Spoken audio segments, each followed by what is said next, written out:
I look forward to hearing from everybody up in the space tonight. Shout out to my people over there on YouTube. Shout out. We're talking about is Jamaal Bowman's $14 trillion reparation proposal just lip service. I understand if this is just something else to try to pander and get votes, or is Jamaal Bowman and a lot of the Democrats actually serious about pushing the reparation conversation even further? Definitely want to hear that. A lot of times we know people when it comes election time, they'll kind of tell you things that they think you want to hear, and then after the election, and they forgot all about what they actually said as well too. So I want to hear it. Like I say, maybe about 2-3 months ago, we had a broadcast on this exact topic. Jamaal Bowman was talking about the 14 trillion in reparation. I want to see exactly how far that conversation, how far the needles actually moved on that conversation as well too. So definitely, like I said, we look forward to you. Black by popular demand. Shout out to you. I see you up in here as well too. So shout out to you, and shout out to a number of you guys. We're going to go ahead and get this thing rolling in just a second. If anybody wants to come up here before we actually get rolling in the conversation too, feel free. We're trying to let a few more of our people roll up in here before we actually get in depth and start really going into this thing. So definitely, if you guys got something you want to say, definitely come on up here, get it in. Carlos, I know we hadn't heard from you in a little while, so if you want to come up here and speak, come on up here and speak. Like I said, hoping for an interesting dialogue, interesting conversation. We know how these spaces can get when it comes to the actual reparation. Hopefully, we got some of our people up there in New York as well too that will step up in here. Shout out, I see you up in here, Rera. Shout out to my people coming in slowly on YouTube as well too. Been quite the news cycle the past couple of weeks. Matter of fact, up in the Jumbotron, the actual title and on YouTube, the description, the actual title of the actual conversation is in the actual description on YouTube, and it's in the Jumbotron here on X as well too, guys. So let me go ahead real quick, because like I say, this is a hella short article here. It came from the Neo Jim Crow, curated once again on the Newstoter.com platform. I'm going to touch up on that real quick, and then I'm jump into a little bit of the actual HR 414. And we'll talk a little bit about that. It says Representative Jamaal Bowman proposes $14 trillion reparations bill aiming to address legacy of slavery and systematic racism. New York Rep. Jamaal Bowman is taking a stand to hold the federal government accountable for the enduring impacts of slavery and systematic racism by introducing a $14 trillion reparations bill, as reported by the Journal News. Shout out, I see DJ coming up in here. Let me go ahead and I'll send you the co-host invite as well. Let me get back to this. It says the proposed legislation HR 414 aims to provide free college education at the historical Black college universities, HBCUs across the nation. Additionally, it seeks to support National Publishers Association and National Association of Black Broadcasters, along with advocating for the restoration of voting rights for individuals currently or previously incarcerated.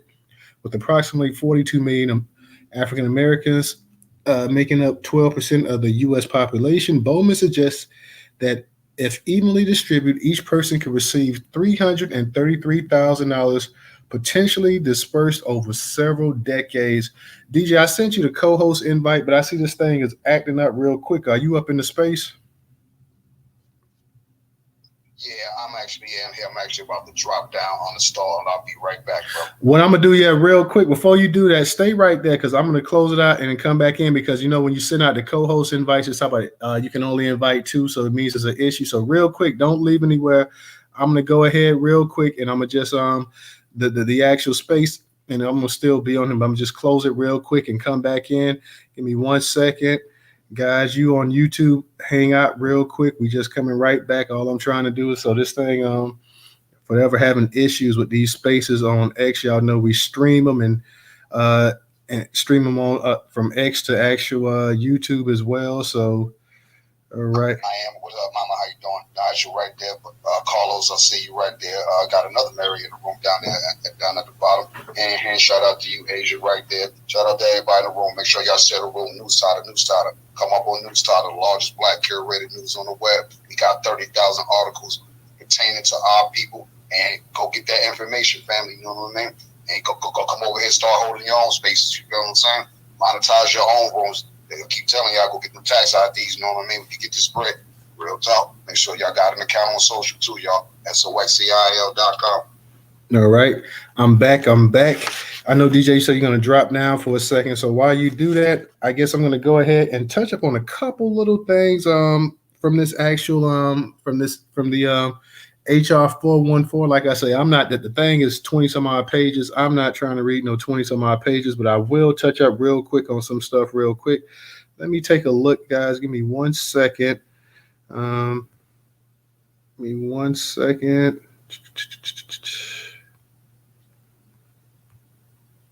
Alrighty.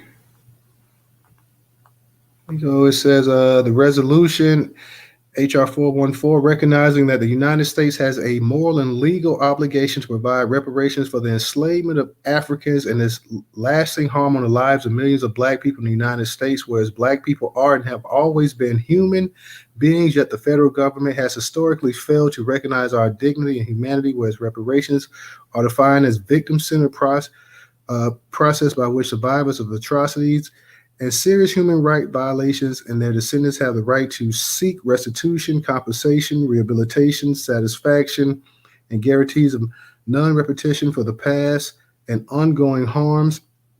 Whereas to meet the international legal obligation of reparations, the federal government must compensate descendants of enslaved people and people of African descent in the United States to account for the harms of chattel slavery, the cumulative damages of enslavement, and of the legal facto segregation, whereas the federal government is responsible for policies that led to economic, political, and social erosion of Black communities, failing to keep Black people safe from or actively sanctioning white domestic terrorism and failing to persecute it when it occurred, the impacts of government-imposed segregation leading to harmful health outcomes and environmental racism, the ongoing harms of racialized mass incarceration of family separation, oppressive and abusive criminalization, and the continued impact of embedded historical harms of the criminal legal system on which Black people and Black communities and banking, consumer, housing, health, education,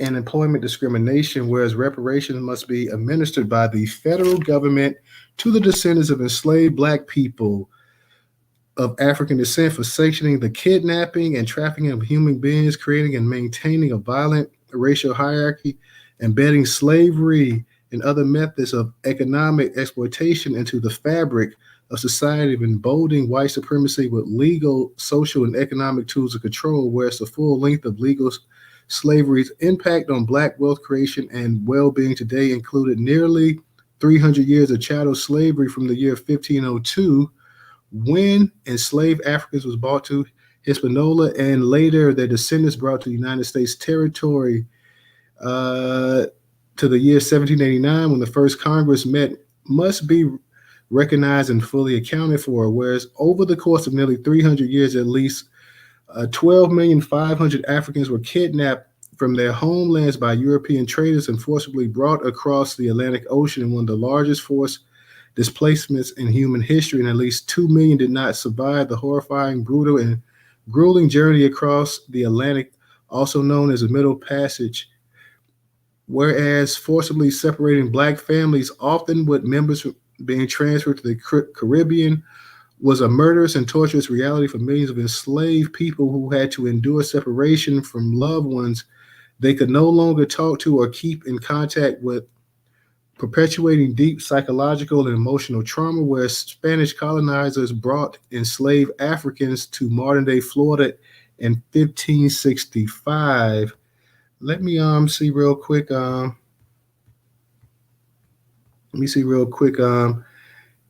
Can you guys still hear me okay while I'm over there reading this? Let me know if you can hear me. Black Pressure, if you guys can hear me, raise your hand or give me a hand signal. I just want to make sure that as I'm reading this, that the audio in the actual space is okay. So if you guys can hear me as I'm reading the actual I'm reading some of that HR 414, give me a hand gesture, give me a fist up, a thumb. Okay, so everybody can hear me. Okay, so let me go back and read a little bit more. Like I say, it's kind of long, so I'm not trying to read all of this. To be honest, let me see where I left off at. because I just downloaded this thing here not too long ago, and I didn't print this thing out, so it's pretty. Like I say, it is pretty long. Um, Give me 1 second. Whereas 1619, a year before the Mayflower arrived on American shores, marked the first year white Virginians purchased around 30 enslaved Angolans from Portuguese traders who were forcibly transported through the transatlantic slave trade, thereafter launching a violent system of racial subjugation, exploitation, and genocide. Whereas from the nation's founding in 1776, federal policies produced and sustained the institution of slavery, thus voluntarily accepting the British legacy of the institution and with it the responsibility to provide reparations. Whereas the founders in drafting the Constitution preserved slavery and racialized social stratification through systematic measures without needing to explicitly mention harmful intent and racialized impacts, whereas the founders and their contemporaries understood freedom and liberty in direct relation to enslaved people and in their capacity to enslave Black people, whereas the trade and chattelization of human beings is referenced in three sections in the Constitution, namely Article 1, Section 9, Clause 1, which expressly sanctioned the continuation of the international slave trade for 20 years, Article Section 2, 3, which upheld further dehumanization of African by regulating their status to that of three-fifths of a white man, and Article 4, Section 2, Clause 3, which mandated that captured and returned as the enslavement of fugitives, whereas a system of enslavement served to unite all the 13 colonies under the banner of white supremacy, whereas of the nation's first 12 presidents, 10 enslaved Black people, whereas President James K. Polk traded enslaved Black people from the Oval Office, whereas enslaved Black people built the United States Capitol and the White House, whereas more than 1,700 United States congressional members who served in the 18th, 19th, and 20th centuries had enslaved Black people, including the first woman elected to the United States Senate, Senator Rebecca Felton, whereas the Dred Scott versus Stanford legal ruling in 1857, which decided that enslaved people were not citizens of the United States under Article 3, was decided by 5 slave-holding Supreme Court justices, including Chief Justice Roger B. Taney and Associate Justices John Campbell, John Cochran, Peter Daniel, and James Moore Wayne, whereas the horrors of chattel slavery are immeasurable and have led to generational trauma for millions of Black people, whereas enslaved people were prohibited and denied the right to maintain their indigenous languages, faith, and cultural practices and traditions from Africa, whereas the most productive enslaved people who often whipped the most violently were often used as breeders to save slave owners from purchasing enslaved persons, whereas the ban on importation of Africans for enslavement was implemented in 1808, driving trade underground and increasing the numbers of enslaved people through childbirth as the sole method available, whereas millions of enslaved Black women were routinely raped, sexually assaulted, tortured at the hands of their white enslavers, and others were purchased and forced to staff brothels, all of which were reinforced white male dominance and gender hierarchy, whereas the rape of enslaved Black women grew so routine that some have calculated over 60% of enslaved women and girls experienced sexual coercion, rape in their lives, and that 1 out of every 6 Black persons born in captivity in 1860 was a byproduct of a rape of a young teenage enslaved girl, whereas infant mortality rates on plantations were incredibly high.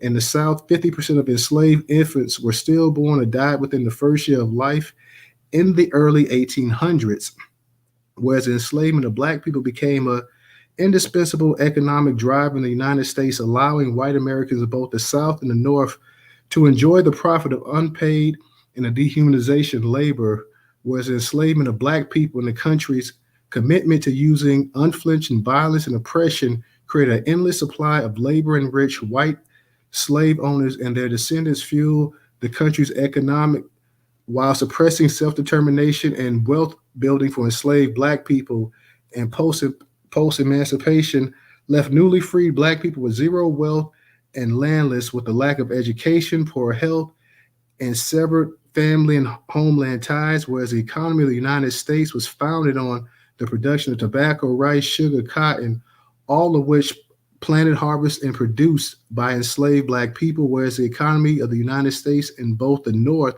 and the South flourished as a result of black trafficking, torture, and exploitation.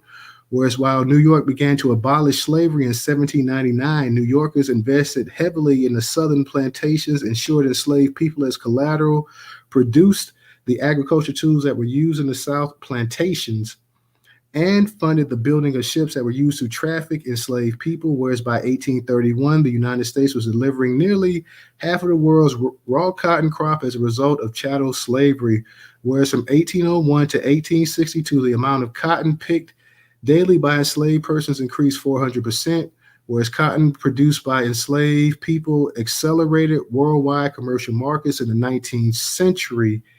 Uh, 19th century, creating demand for innovative contracts, novel financial products, and modern forms of insurance and credit that will define financial markets for centuries to come. Whereas in 1861, the value placed on cotton produced by enslaved black people was $250 million or more, whereas the bodies of enslaved people gorged and in the name of white supremacy hate became the single largest financial asset of property in the United States that were purchased through loans, repaid with interest, and insured with exorbitant policies, whereas the bending, bartering, and selling of enslaved people with it forced separation of black families, became a self-sustaining economy, bringing in trillions of dollars across the United States, whereas white slave owners used enslaved people as partial to full collateral in 8 out of 10 loans to access more wealth and resources, often to purchase more enslaved people, whereas enslaved people themselves became commodities that by 1860 were valued over, was that over $4 trillion? 4 billion, I'm sorry. Whereas in 1857, in the Dred Scott versus Stanford decision, the Supreme Court held the black people that were not citizens of the United States and therefore had no rights to be respected, thereby further codifying white supremacy into law. Whereas the institution of slavery was so powerful that it helped to both create the wealth of the United States and threatened to entirely destroy the fabric of the Union of the Civil War, where 78% of military-age free black men served in the Union Army and 200,000 black men enlisted in the Union to fight during the Civil War,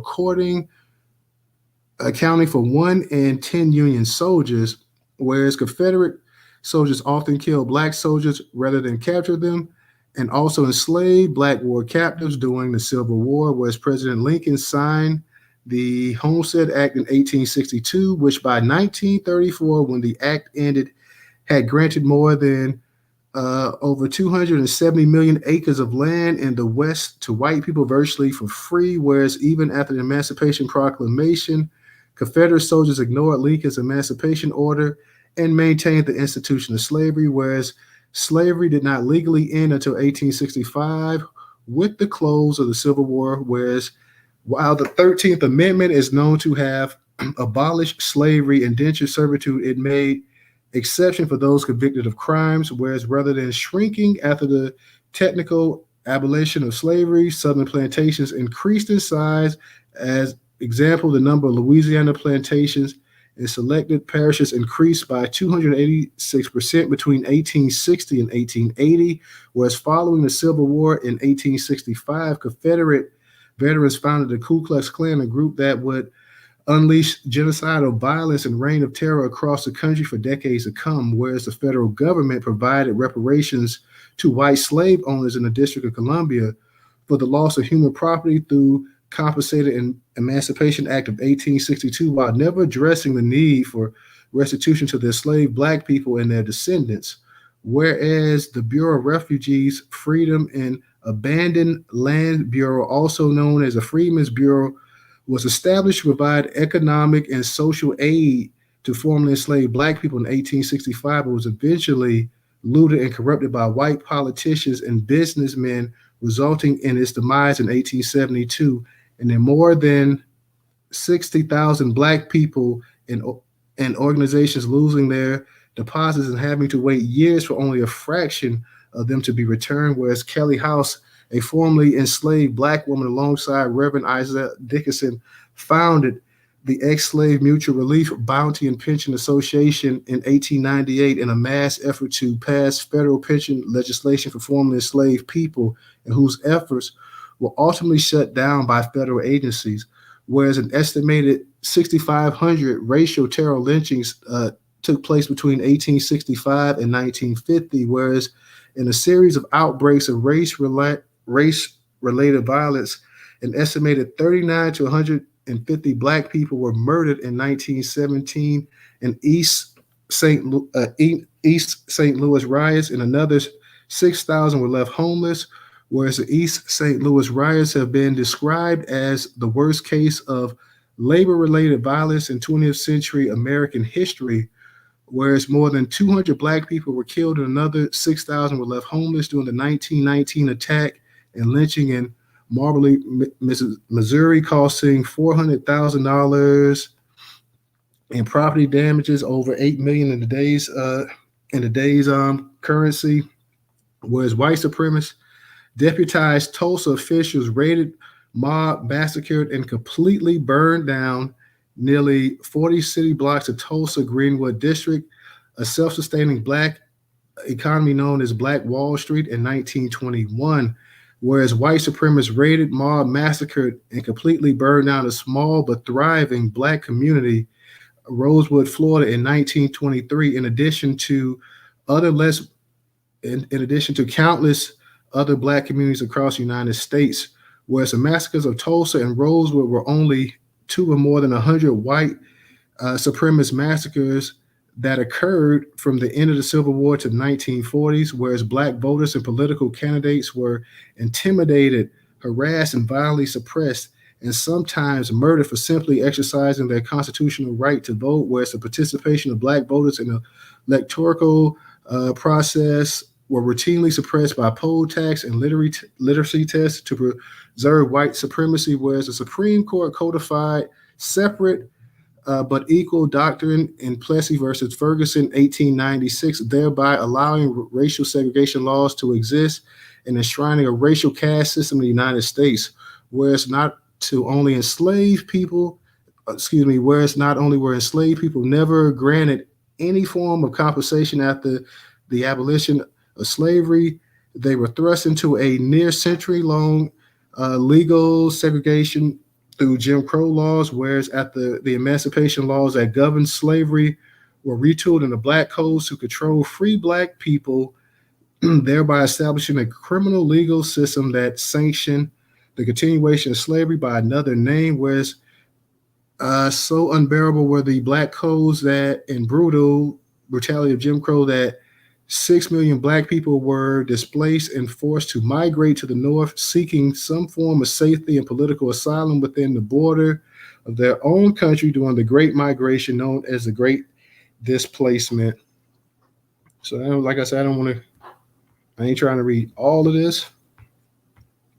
I think that was pretty good. I see DJ and Professor. Let me go ahead and get you guys in as co-hosts. Let me go ahead and get you guys in as co-hosts. So yeah, it's a whole lot.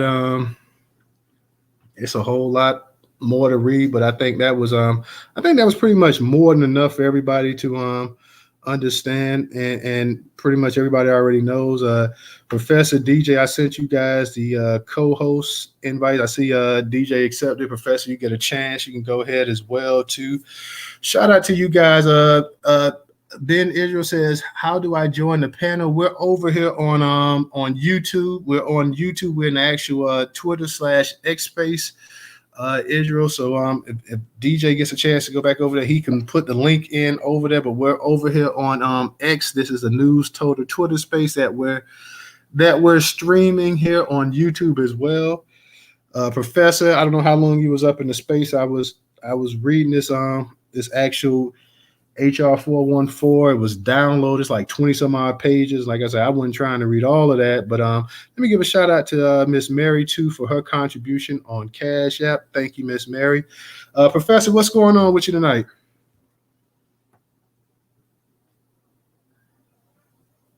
Yeah, what's going on, everybody? What's going on, Newstoter?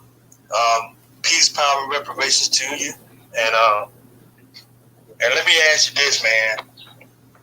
I'm wondering if this is something that he's really doing from his heart.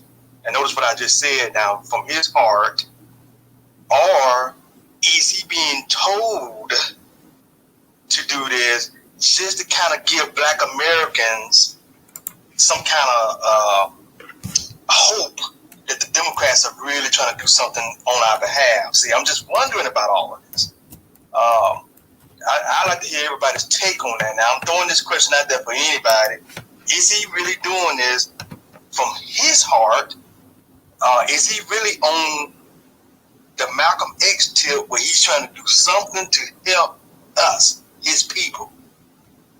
Or is he doing this because the Democrats are coming up with a scheme to try to say, well, look, let's find a way so we can try to keep these folks on our side, so to speak. I throw that out there. I want to hear what everybody's thinks. I'm going to land right there. Yeah, and that's my thing too, because I have a title on YouTube. Is Jamaal Bowman's $14 trillion reparation proposal just lip service? Because you hear this all the time. This stuff starts to come out. It starts to pick up steam right when it comes election time. And that's not to say that he may not honestly believe in reparations. I believe he may believe in it. But also you have to wonder as well, too, is it just a carrot that's being dangled in front of our face? That, I mean, are they really, really down for the reparations? That's what I want to know. Because like I say, it always election time is when you start to hear this stuff like this as well, too. We heard the other day, Kathy Hochul, the governor up there in New York, was sitting up here like black kids don't know what the hell a computer is and stuff like that. So, and don't forget Kathy Hochul and them, they're supposed to be doing their reparation thing up there in New York. So you have to worry about, little slide, slick stuff like that as well, too. And also, I think a lot of people, Professor, are wondering too, with Jamaal and them, when you start talking about the effects of slavery, Tyler, am I able to speak now? You can't interrupt me, Wendell. Okay, I'm sorry. Yeah, you can't cut the host off while he's speaking. I apologize. Yeah, go ahead and mute your mic. But yeah, they're wondering if it's gonna be an all-inclusive. That's what people are wondering about. Like, is it going to be everybody?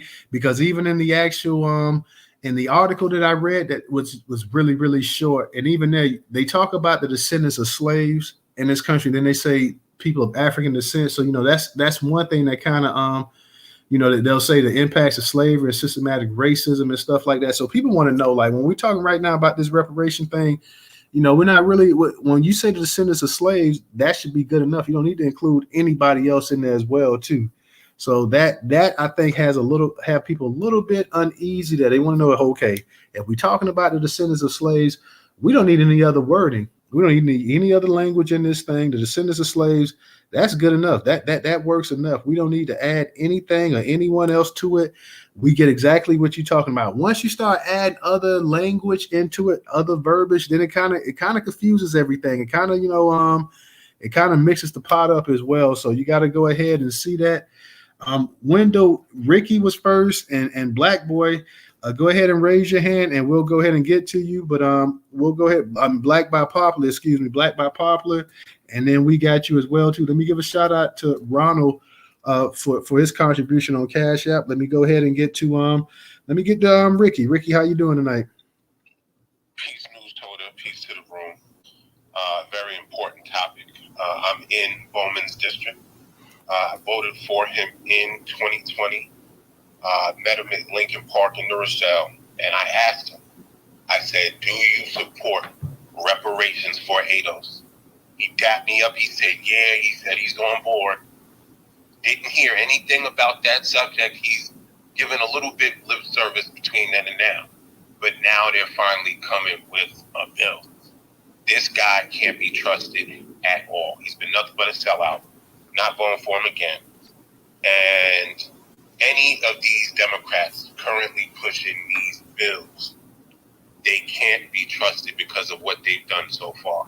Look at all of the other state initiatives. It's going to be NARC. It's going to be NCOBRA. It's going to be Al Sharpton and all the DNC shows. This is nothing but a scam, and people need to nip this in the bud before it starts. Because by the time, look, they said they want a couple million to do a study. They want to talk. They want to do this. It's just a sham. People got to resist this in favor of national reparations for $20 trillion, and there's nothing to talk about. There's no need for a debate. The money is owed, and they just need to appropriate the funds. Landed. Ricky, real quick, because I 20 trillion, I'm in agreement with you. But what do you feel about the 14 trillion? And he's talking about potentially. He's talking about that each person could receive $333,000 potentially dispersed over several decades. Several decades, he said. Do you not know that a lot of people over several decades will be dropping dead like flies? It's just a stalling tactic, and they'll say, "Look, we did it. Look," and then when it shows, when they put out all of his accomplishments, they'll say, "Look at this reparations bill. Look at that." It's never going to be them actually paying the money, just them talking and having meetings and taking pictures. The real talk. We got a lot of people up in here, or a decent amount of people up in here. Let's go ahead, everybody. Everybody in the space. Let's go ahead and get a retweet out. Let's get a retweet. Go ahead and retweet this space out to your followers. Go ahead and please retweet the space out to your followers. Let me go ahead and get to Black by Popular Demand. What's going on? How you doing tonight?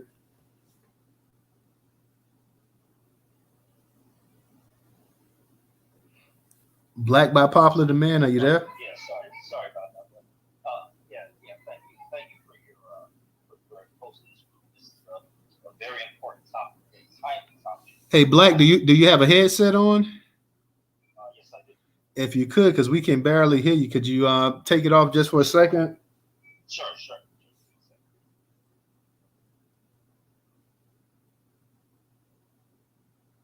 All right, can you hear me now? Yes. So, yeah, I have to agree with the brother that just spoke that this is probably, them playing the game, the political game, and doing introducing this kind because they're losing the support of their core constituency, Black Americans. If you read the whole bill, I read it earlier today, start to finish, and towards the end, it actually mentions that they need to support H.R. 40. Which is ridiculous to me because we know H.R. 40 is trash. And if you read through this bill, you'll see that it makes the case for reparations very, very succinctly by listing the atrocities and the experience of Black Americans. So if you're listing all of these experiences, then why do you need a study? It literally goes through, start to finish, just about everything that we've experienced in this country. And then at the end, it talks about H.R. 40, which is just, it's stupid. The other thing that I noticed is that it made mention conspicuously throughout the entire bill of Black people and Blacks. And the problem with that, obviously, is that it's not specific. We know that the federal government does not differentiate between Black Americans and Blacks or melanated immigrants from around the world. And so there's no specificity in this bill, which is one of the criticisms that's 4 or 5 years old that we had with H.R. 40 in the beginning. So I believe this is a nothing burger. I think that the bill has some good things to it because it does put on record the experience of Black Americans in this country. But the problem is that it uses the term Black instead of invoking the legal status of freedman or Negro or some of the other language that could be more specific about our ethnic group and differentiating between us and Africans and Caribbean. So again, I think this will amount to nothing, but there is some upside to it in that it does make the case. So I'll land there, but again, thanks for the space and thanks for letting me speak. No problem, no problem. I see Mr. Arthur Ward up in here too. So shout out to Arthur Ward, Black Pressure. I see you down there as well too. So hopefully we get to hear from you gentlemen tonight. Let me go ahead and get to Window. Window, go ahead and unmute your mic. Thank you, Newstoter. I want to thank you for allowing me to speak. The interruption earlier, I think that must be some technological issue, but I want to thank you also for holding the. You had two other pieces on reparations, one with Kamala Moore, which I thought was very intriguing. But the primary question I have is about is the intent. The intent of the Congressional Black Caucus, which the last time I looked at their website, they had nothing about reparations. And when I emailed the Congressional Black Caucus about reparations, they didn't even respond. So I'm agreeing with the gentleman that spoke earlier that raised the question about what is Bowman's intent, what's the Democratic Party's intent. The bottom line is that if they're not talking about cash payments, direct cash payments to descendants of formerly enslaved of at least $3.5 million in gold certificates, that's the only thing that's really relevant. We already know about the research. California did already a 2-year study there. The House of Representatives already held 4 or 5 hearings, in-depth studies on research. So we don't need any more research. We don't need a study. We just need direct cash payments and gold certificates, not dollars, because as you know, the dollar is being eliminated by the in South Africa. Therefore, You breaking up, Window. You're in the Matrix. Hello, okay. Can you hear me now? You still kind of sound like you're in the Matrix. Try it again. Thank you, Newstoter, for doing reparations before. You had 2 other reparations panel sessions, one with Camilla Moore, which I thought was very interesting and insightful. But the bottom line is that unless they're talking about direct cash payments and gold certificates, $3 million, nothing is really important. You're in the Matrix again, Window. Okay. You probably should drop down, and then come back up. Try it now, because I don't know. You were speaking fine, and then you would go in the Matrix. Yeah, we can hear you. For everybody that doesn't know, though, they updated. If you got an Android, they updated today. So you guys, if you have not updated your phone, you may have to do that as well too. Okay. So anyway, the bottom line is it should be direct cash payments and gold certificates of $3.5 million. We don't need a study. We've already had enough studies. California did a great study, but the bottom line is that the intent of Bowman, because the Congressional Black Caucus does not even have on their website anything about reparations. So I really believe the gentleman who was speaking earlier about the Democratic Party trying to use a little bit of meat to get the black vote. I believe that is possibly the motive behind it, because I'm sorry, I don't see the Democratic Party as being sincere or genuine about reparations. So the bottom line is that the appropriation should be immediately by executive order, and Biden should be doing that because he promised reparations. He and Kamala Harris, they actually promised a study, but we don't need a study. So if they have money to appropriate for bombs and for foreign aid for Ukraine and all these other countries, they have the resources to give us $3.5 million of gold certificates, because the dollar is being devalued, not being used by growing countries. So thank you very much, Newstoter, for holding 2 other important reparations, especially one dialogues with Kamala Moore. I thought they were great. They were intriguing and extensive. So keep up the good work, Newstoter. You have my support. And I just hope the fam recognize the Democratic Party is, I believe, being somewhat disingenuous, because the CBC has nothing about reparations on their website. Thank you very much. All right, appreciate you, Wendell. Thank you. And yeah, we had a couple reparation panels, I believe, with Camilla Moore. Plus, we do quite a few reparation broadcast spaces as well too. So definitely, for you guys that haven't, definitely check out the actual YouTube channel. Every space that we do, we just stream it right here and right to YouTube as well too. So we got hundreds of actual YouTube spaces / broadcasts on YouTube, guys. Make sure you check that out. But I appreciate you, Wendell. Definitely thank you for your support as well too. I see my man Arthur's up in here. Arthur's been a little minute since you've been up in the Newstoter space, but I always enjoy you coming in and listening to your commentary. I saw you you just left a post on there. I just liked it. So how you doing tonight, Arthur?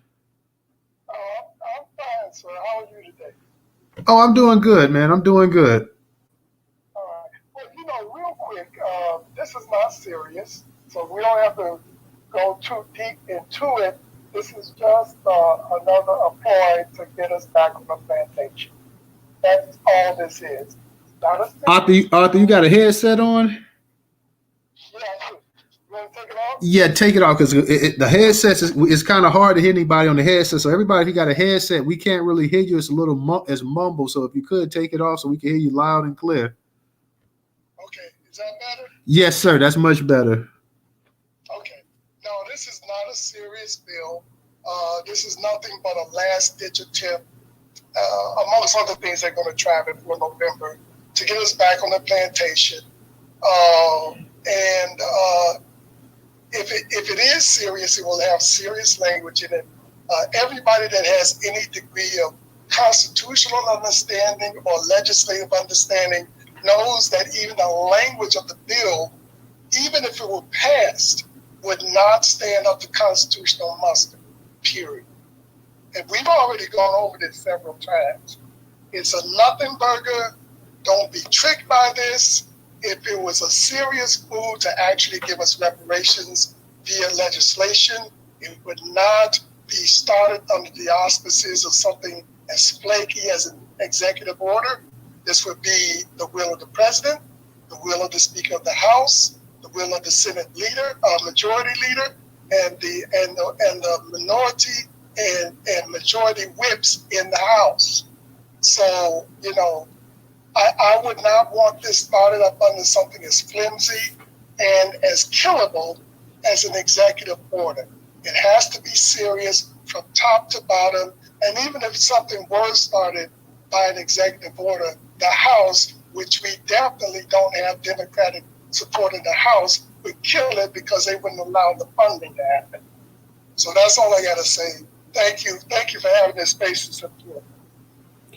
Arthur, let me ask you a question real quick, because it always seems that why when they start this language and stuff, do you think it's intentionally when they start? You could just say the descendants of chattel slavery, but it's always this wide language. It's always, of course, it's black, and then even they're talking about the descendants, the Africans, and then it's just so much. You're talking about the descendants of slaves. Then you're talking about like Africans and stuff like that. So why not just go ahead? If you're really serious about it, why not just say descendants of chattel slavery and leave it at that? Well, because we have way too much close face-to-face influence by the Pan-Africans who are working in concert with the leaders of the Democratic Party and Zionist Jews, I have to say that, in order to keep the language incorrect and ephemeral. And not enough contact from solid lineage-based people who would actually have the support of most Black Americans that support reparations. But on our side, I don't think that we've done enough work to actually get people clear on the correct language that should be in any reparations-based bill. This will continue to happen until we get our stuff together and really get on the backs of legislators and the people who keep writing these bills to get the language straight in the first place, or write our own bill and force them to the House. All right, appreciate that, Arthur. But the language that is there, but check this out. The language that is there, the way that these bills are constructed, they are intentionally constructed to fail in the Supreme Court. Yeah, because anytime you start making something, and they already said if anything dealing with race, it's going to be struck down. So that's my thing. That's like, why do you constantly? And you don't even have to put race in it. All you have to say is the actual descendants of chattel slavery. So once you started adding all of this wide language, these terms and stuff like that, I mean, I know even it starts off like, and we're talking about the Africans that were brought over here to the, stuff like that. I mean, we have to always remember too that, but all the Africans that were brought over to this country, there were tens of thousands, maybe millions of slaves that were actually born in this country on actual plantations in this country that had never, ever, ever, ever stepped foot in Africa. Right.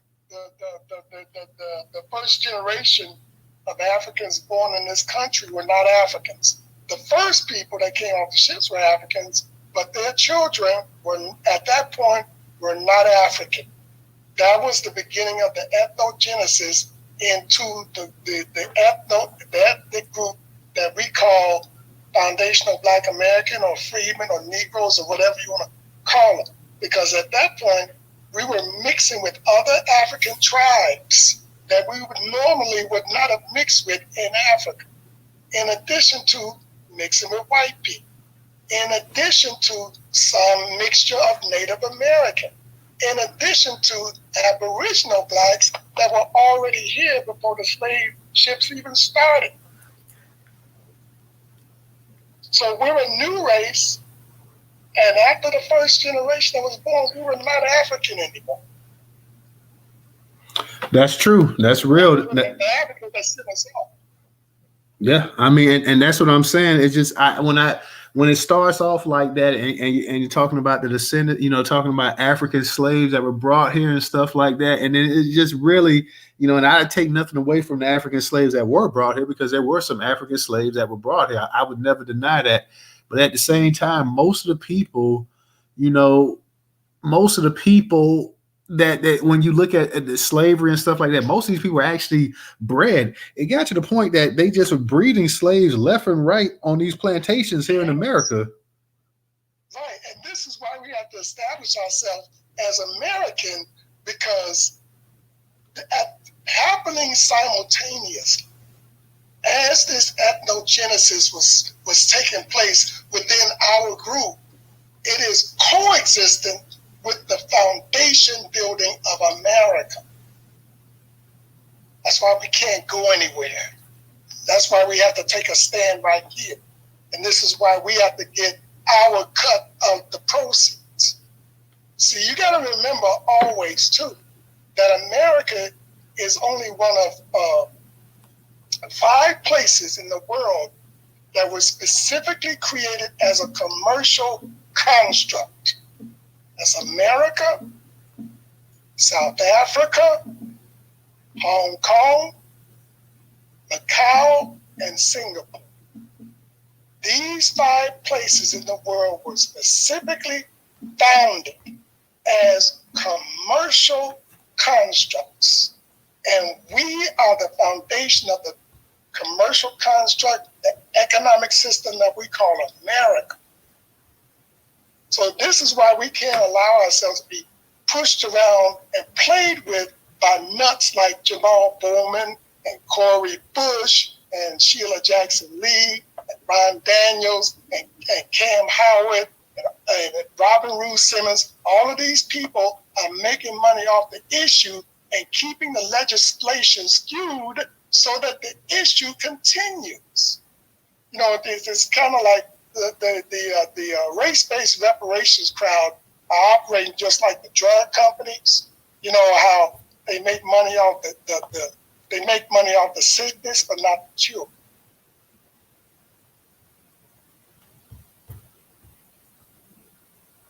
So that I don't know what else to say at this point.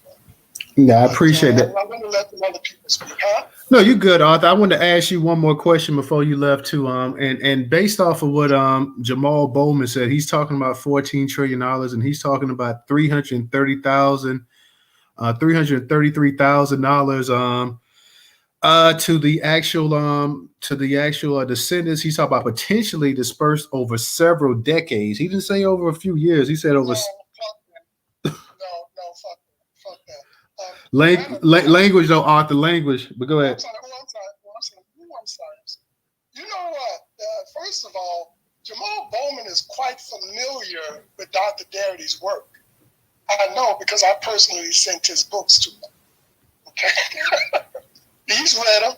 Okay, and that's even under the minimum that Dr. Darity has said that should be enough to, number one, close the racial wealth gap. closing the racial wealth gap, that check is supposed to be an immediate check, not something that's paid over several decades. Now, any subsequent payments, which would be part of that negotiation, because the wealth gap isn't the end, it's just the beginning. That will be paid over a certain amount of decades, and that amount to be paid out will be negotiated, along with tax exemptions, set-asides, grants, both for business and residential, and some other things that should be granted to descendants of chattel slavery in this country. But he's already below the standard. And also, too, I want to let everybody know that Dr. Darity's numbers are not the final word.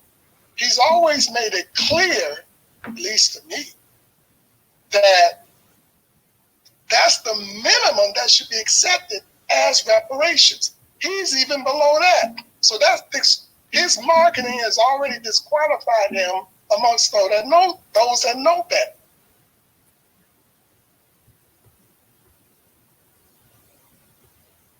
Definitely. I appreciate you, Arthur. Professor, I see. Okay, I know you was having some issues, so let me see if I can get you back up here. I don't know what's up with that. DJ, are you in the space? Yeah, because now I'm trying to give it to you. I'm trying to send you the co-host thing, and it's doing that stupid little warning where it says you can only send the 2 hosts. So, Professor, go ahead and speak real quick. I'm gonna see if I can close it out real quick, like I did before, and come back, and then I'll send you that co-host. Okay. Hey, Arthur. Righty. I don't know these Twitter spaces now, man. They just ridiculous. They are ridiculous people. So let us go ahead and get back up in here where the people at. Because they know we are trying to split from the Democratic Party, and so I don't trust anything he's saying. I don't trust anything any of these Democrats are saying, and so everybody that has come up so far tonight and who has said that this is just a scheme, I'm right there with y'all. This is a scheme, man. These folks are trying to keep our votes, and we got to pull away from this. We got to pull away from the Democratic Party. I am not down with Joe Biden. I'm sorry, Joe Biden. This dude, he's walking around here like he don't know where he is. I don't know if he's got dementia. I don't know what the deal is, but he's walking around here shaking hands with ghosts. I mean, come on now. And then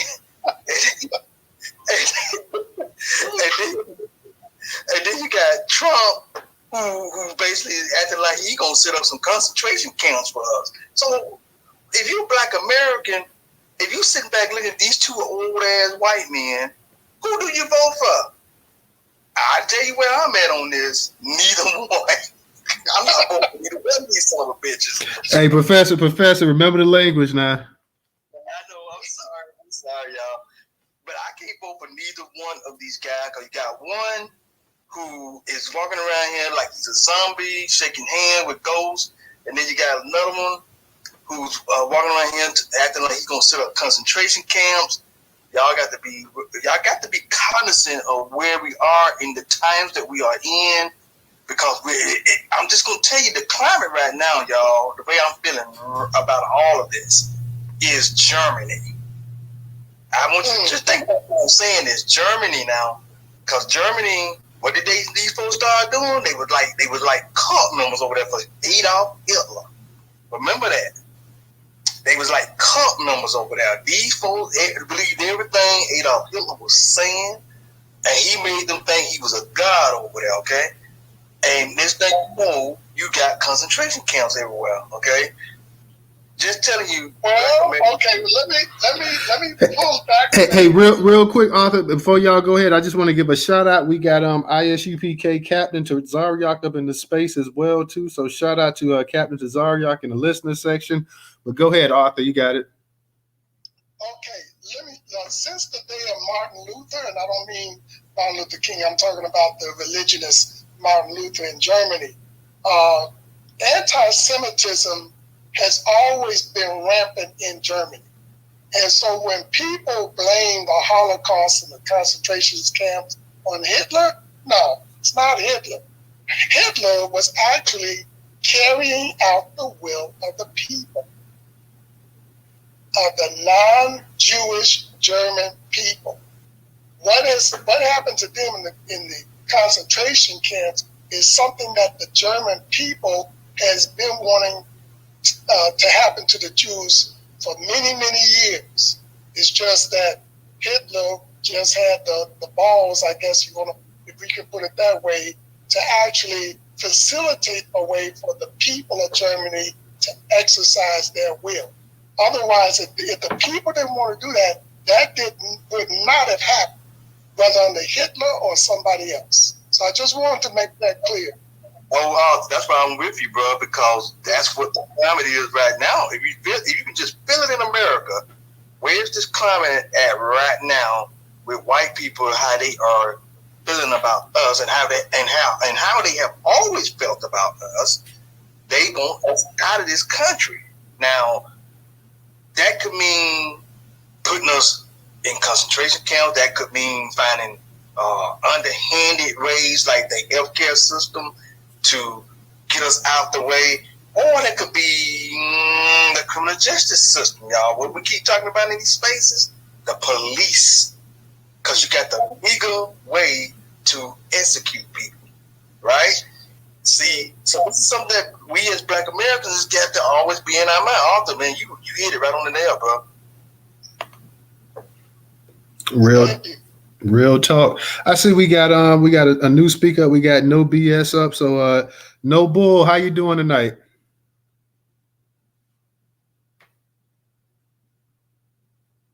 I thought you were gonna unmute me. Can you hear me? Yeah, we can hear you. Oh, I'm doing great. Look, while you're in there, before you get too far off, I see my man Arthur in there. We've been in this for about a decade. I want to get some clarity on something because I've been listening adamantly over the last several months.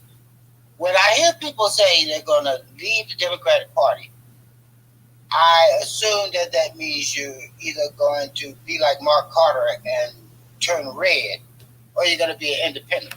But my question is this: after 70 years of watching us mess up after being committed to the Democratic Party, what is the game plan to take over the GOP once you flee to that party? I don't understand that. And before I give you the mic, I want to say to you what I have been saying for decades, and I'm just an old-ass black man from Yorktown, Virginia. Why not take over the party that you have been a basic slave to? And I don't use that word lightly because I am an abolitionist first. I literally stopped pushing abolition and abolishment of the 13th Amendment exception clause that I've been doing for almost 20 years. Or actually, take that back, 40 years, the 80s. But my point is, what is this magical thing that's going to happen? If you're not willing to fight the people that have lied to you for 70 years, what the hell are you going to do with the GOP? That's what I don't understand. And I see a lot of smart people in this room. So please answer that for me. You can drop me down. I just want to know. If you can't answer it tonight, at least hold a space for it in the next 2 or 3 weeks for me. Well, no, you can stay up here, No Bull. Here's the thing, though. I mean, what more can black people give to the Democrat Party that they haven't already given? They've shown the Democrats over the past 60 years. Hold on, No Bull. Hey, no. Hey, No Bull. You cutting the host off. No Bull. You cutting the host off. Now we don't do that. I let you speak. I didn't say anything. What more can black people give the Democrat Party that they already haven't given them? They've given them unwavering loyalty for 60 some odd years. They've been the most loyal voting bloc maybe in the history of this country. I mean, what more? They've been the mascot. They've been the workhorse. They've been everything for the Democratic Party. So here's the thing: if 90% of your voting bloc for the past 60 years have voted for these people, why? What, I mean, there's nothing that you can make the GOP do. The only thing you can do to punish Democrats is just simply vote for the GOP or don't vote at all. There's nothing that you can do, in terms of, I don't know what else you can do. You say punish them. Well, the one way of punishing would be to actually vote GOP or not to vote at all. That's the only way you're going to punish them. I don't know exactly what more you can do to make Democrats, come and actually do something for Black people.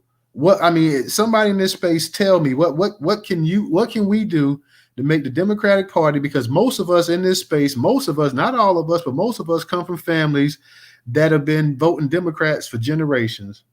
We came up growing that, hey, that the Democratic Party was the Black Party, that automatically they got our vote. So I'm not exactly sure what more we can really do to make them actually do something. Original, I see you came up here. Original, you've been voting for a long time. You used to vote or whatever. You're elder. Tell me exactly what is it that Black people can magically do today for the past since 1960 something.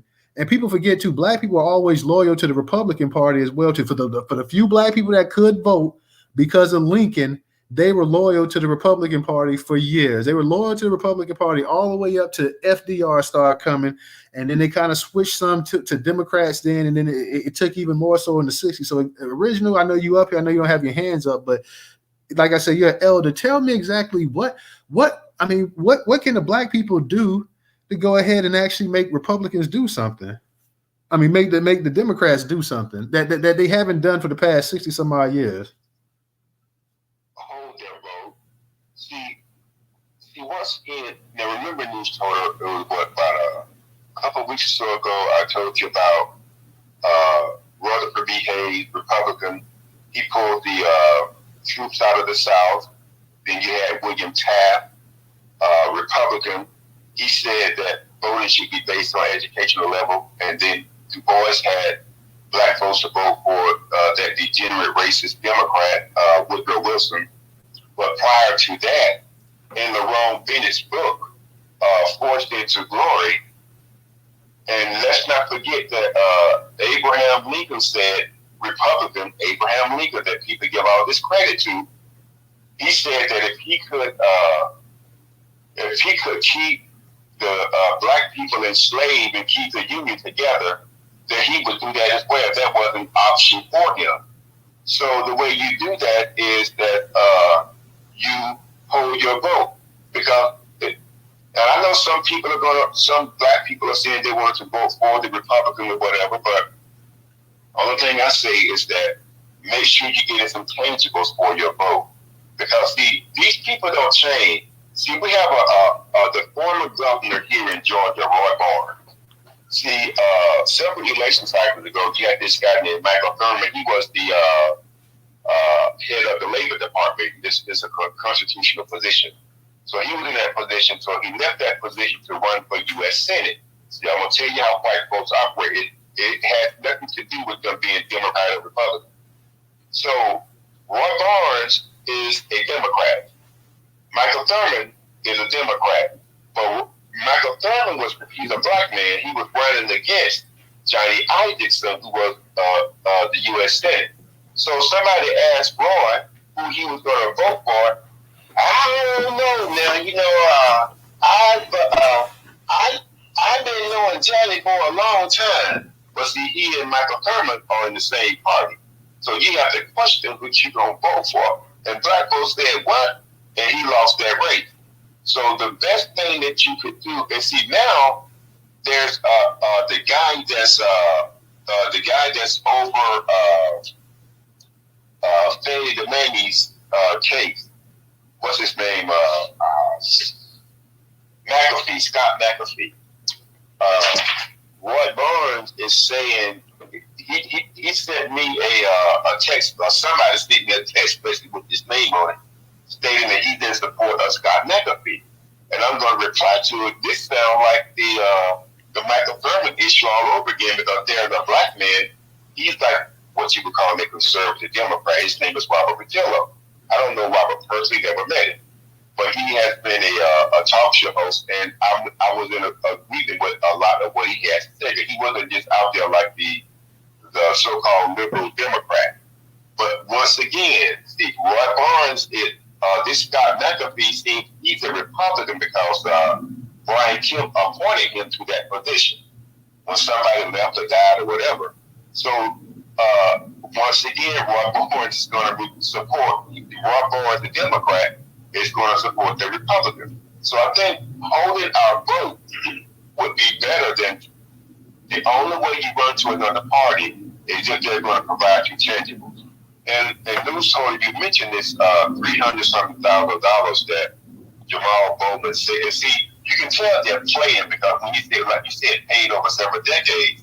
But see, when some of these illegal aliens claim to have been mistreated down at the border, it was being litigated for them to get $450,000 each.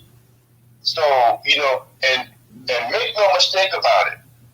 I went to a Democratic candidate forum, because that's what most black people, they're Democrats, a couple of weeks or so ago, and I asked the candidate, what are you going to do for black folks? It's for a state senate position. And someone one guy stood up talking like he was more pro-black. I'm like, okay, well, prove it. I need to see some proof. And, but yet, and one lady stood up talking about black and brown. I said, I'm tired of hearing about this black and brown garbage. These people, all they're doing is playing black folks, and they'll tell you, well, we're trying to get you this certain number so we can try to get control of the state. I'm not buying that. So like I said, the best thing that you can do is just stay home and hold your vote. I mean, there may be some other propositions on the ballot that you may need to go in and vote for. I understand that. But the most part, what you need to do is hold your vote. Because see, at the beginning and end of each day, each party wants to be in control. And in order to get that control, they need this black vote. Now, they've been, it was said that they just made like 100,000 not illegal, but people that someone probably was illegal alien, but 100,000 Spanish-speaking people just made citizens. And see, it seems like what they're going to try to do is they're going to try to run this game and say that all the Hispanics showed up and they voted, the black folks stayed home, and wow, and if it wasn't for these Hispanics, I don't know what the Democrats would have done. That's what I see coming down the pipe. So I'm holding my vote. I can't tell anyone what to do with their vote. I'm only in control of one vote, and that's mine. So, but I want y'all to think about this. And Newstoter, I don't know if you saw the response I did to Jamaal Bowman. I let him know that our reparations are intended for us. This is based on lineage. It's not based on skin color. It's not based on race. It's based on lineage. So you all got into kind of little janky things going on. We're not falling for it. But I'm, like Professor and the author said, we got to be very careful about how we handle this situation. And I'll land with that. Let me give a shout out real quick to Mr. Finn for his contribution on Cash App. I want to, this is one thing. It's like we actually owe some kind of blind loyalty to the Democratic Party. Like you can't look elsewhere. Like you can't be an independent. You cannot vote. You can't even think about the GOP. Like you have to, and you hear this thing all the time from people that are Democrats, and then they're Democrats. Make no mistake about it. When they say that, oh, what is the GOP going to do for you? The GOP ain't supposed to do anything for you. Why would the GOP do anything for you? You're not putting people from the GOP in the office. You have been putting people in the Democratic Party in office for 60 some years. So why wouldn't a group that you should have, you should have all kind of equity. Like you have equity in your home, you want to take some of that equity out and cash it out. You should have that with the Democratic Party. But black people around, and I don't care if it's black people in your family, black people in your community, your neighborhood, wherever, black people get upset when you start talking about, well, Democrats hadn't really done anything for you and you may want to look elsewhere. They get offended. They get offended. They get upset. They get mad about that. They like, how dare you? Like to them, they consider you an ingrate. You should be happy for everything you got, because if you think the Democrats ain't doing enough for you, then go and be a Republican and this and that or whatever. And it's like, wow, like, so we supposed to stay stuck. We supposed to stay stuck at their hip and not look to, better ourselves. We have to be with them the whole time. We can't look to actually, do something different. because really, you don't. I mean, Democrats and stuff. You see the way they don't hesitate to respond to immigrants and everything else like that. They don't have that same interaction and enthusiasm when it comes to black voters. They take the black vote for granted because they already feel like, hey, we already know at least anywhere from 85 to 90% of y'all gonna vote for us. They've got the actual in an actual presidential election, 85 to 90% of black people, for the past 50 some odd years have voted Democrat. So they already know that they got you on lock. So they don't have to spend time on the advertisement dollar. They don't have to spend time trying to sway you, this and that, talk about what you're going to do, because half of the time, even black politicians don't want you to ask the Democratic Party what are they going to do for you, because they feel like by asking them and them telling you what you're going to do for them, that's going to hurt their standing with the white voters in their party. So they don't want to put themselves out there. They don't want. They want to make sure they can get the moderate white, and they don't want to rock the boat. And by telling you like, hey, we're going to do this for you and we're going to do that for you, that's going to piss the voting base off. See, people talk about how bad the rednecks are with the GOP and how they don't want to rock the Democrats don't want to rock the boat either. The Democrats don't have any problem talking about immigration. They don't have any problem talking about LGBTQ rights. They don't have any problem talking about other minority groups, pulling them up. But whenever you start specifically a black person sit up here and say, you know what can y'all do for me? It's almost like this silence just sweeps the room. It's like, oh, we got to do something. We got to change. We'll start talking about criminal justice, and we'll start talking about stuff like that where, by criminal justice, every black person is a criminal. And we got like, well, we did our criminal justice reform, so you should be happy about that. Like, hey, every black person ain't on no damn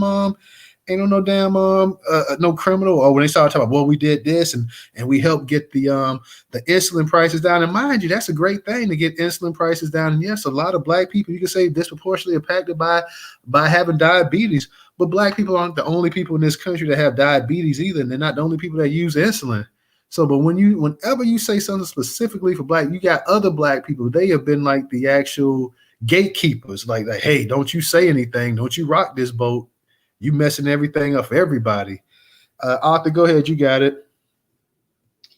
But that's been our problem, because we have to take some personal responsibility in this scenario too. The very fact that a person that you voted into office, and then you come to them and say, "What can you do for me?" That's not their function. There's a reason why these people are called public servants. There's a reason why they're called representatives. Okay? So the way we're supposed to handle the people that we put into office to represent us is that the community is supposed to have an agenda. And this is your list of instructions. This is what we want you to push in the legislature. The other thing, no representative is supposed to have an agenda, period. Their job is to carry out the community's agenda. Anytime that a black person asks a legislator, "What's your black agenda?"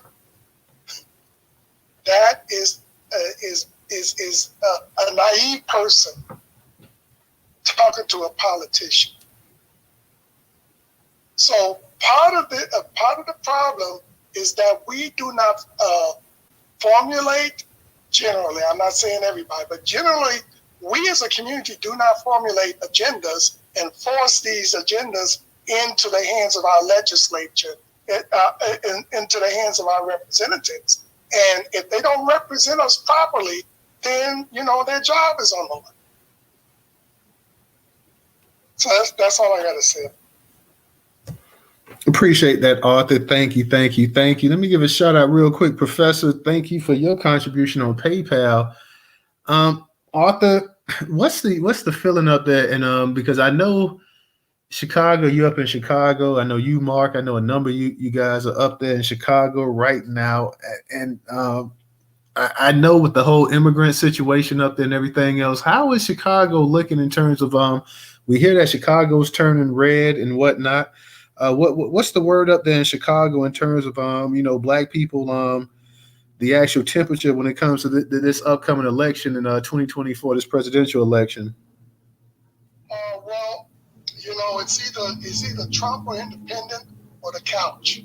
I mean, we're talking about those three choices, but do not give your vote to the Democrats. Also, there's a serious efforts here to grow our own candidates and get existing incumbents at all levels out of office, because people here are that tired. See, with the exception of New York City, the migrant situation in Chicago is right in our faces. It's right in our faces. I live in a mixed, my neighborhood is like 1/3 black, 1/3 white, and 1/3 Hispanic, but these Hispanics have been here, and the majority are citizens that have been here. And the Hispanics in my neighborhood are just as mad at the migrant situation as we are. They hate it. And the media has not amplified the fact that there's been a lot of Latino citizens going down to City Hall and cussing out the politicians as well. They mostly highlight the black people, but there's been a lot of Latinos down there, and Latino incumbents in these offices are feeling the heat. So I don't know specifically what Latino representatives are doing, but I do know that the sentiment of the Latinos in my neighborhood, and a lot of them are cool people, they're good neighbors and all this, say, hi, Mr. Ward, you want a beer, that kind of thing. We got that kind of relationship. And they're just as mad about it as we are. So it's a lot more pervasive than the media is showing it to be. But there's a lot of real political efforts going on at the grassroots. And in 2025, you're going to see some changes in Chicago. I guarantee you. And Mark Carter is the truth. I'm just letting you know. Yes, sir. Appreciate that, Arthur. I see we got a speaker up here. Ben Israel, I know you. I sent you were over there on YouTube and you wanted to come and join the discussion, so I sent you an invite. So I don't know if you may want to speak right now. If you do, you can raise your hand. If you want to speak, we'll let you speak. Is there anything that you'd like to add to the conversation right now? Are you good? Hey, can you hear me? Yes, I can. Oh, that's good. That's good. This is my first time coming on any social media space. I just felt that I had to say something because this is crazy. What they proposing for reparations, that is nearly not enough, because if you look at everything that we've been through during this time, I mean, redlining, prison industrial complex, military industrial complex, medical apartheid, Black Wall Street. You know, did you know that the first Black Wall Street was started in Richmond, in Richmond, Virginia? No, I didn't know that. Yeah, the first one was in Richmond, Virginia. That was the very first one. It's just so much of our history that's been hidden, whitewashed, downplayed, and it's just crazy. What Biden doing is insane, and people just I work with a few people, older guys, and they just vote blue no matter who. I say if there's no black agenda, no vote. It don't make no sense to cast a vote. People tell me something. You got to vote because our people died for it. No, they didn't die for it. They died because they went out there and tried to participate in a system that didn't want them in there. That's what they died for. They didn't say, I'm going to go out here and die because my ancestors, my predecessors are going to need, they need some place to vote. No. That's just, what you call it? What's the word I'm looking for? That's just cliche, propaganda, stuff like that, man. It's just crazy. But what they doing for reparations is crazy. They are not. They giving a blank check to Ukraine. They giving a blank check to Israel. They giving a blank check to the Hispanics that come to Chicago, New York. They down here, man. I mean, I drive a concrete truck every day. I see more Spanish than I do anybody else. Out of 10 crews, I might see one black crew. White crew is rare. I'm sitting out here, I'm learning Spanish, this, that, and the other. I'm taking my time to learn Spanish, how to speak Spanish, so I can deal with these people. Because I deal with them on a daily basis. I deal with them 6 days out of a week. But what that guy's proposing is crazy, because everybody else getting a blank check and we need our money. We don't need no study. Cut the daggone check. That's all I say. That's all I got to say right there. I'm going to let my pen right there. All right. Well, I appreciate you coming up here, brother. And you're right. I mean, enough with the studies and the reviews and all this other crap that they talking about, whatever. You people already know. They know exactly everything that went down in slavery. They know all of the impact. They know how it displaced people. They know how it destroyed the actual the race and everything else like that. I mean, that's just trying to waste time, and that's really just trying to get away from doing anything as well too. So shout out to you, Ben Israel. How do you say your first name on there? How do I say that? It's called Yermiyah. Yermiyah. Okay. Yes, it means the Most High will exalt. Exalt means to be held in high regard. Okay. Well, thank you, Yermiyah. I appreciate you coming up in here. Original, you got it. Go ahead.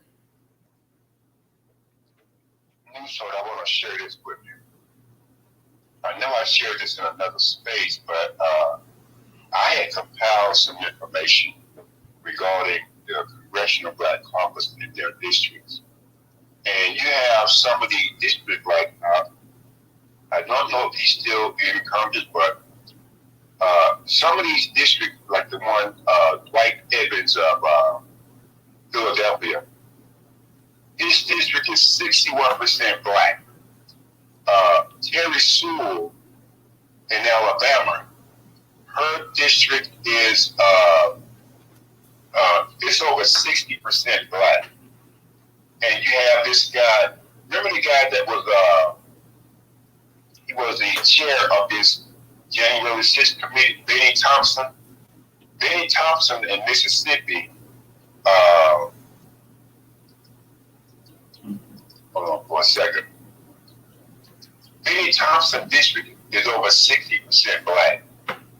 And so you've had these people, and just like that district where Jane Clyburn is in South Carolina, and that's like 57% black. Same thing with the district that John Lewis was over here, the 5th Congressional District, which is where I live here in Atlanta.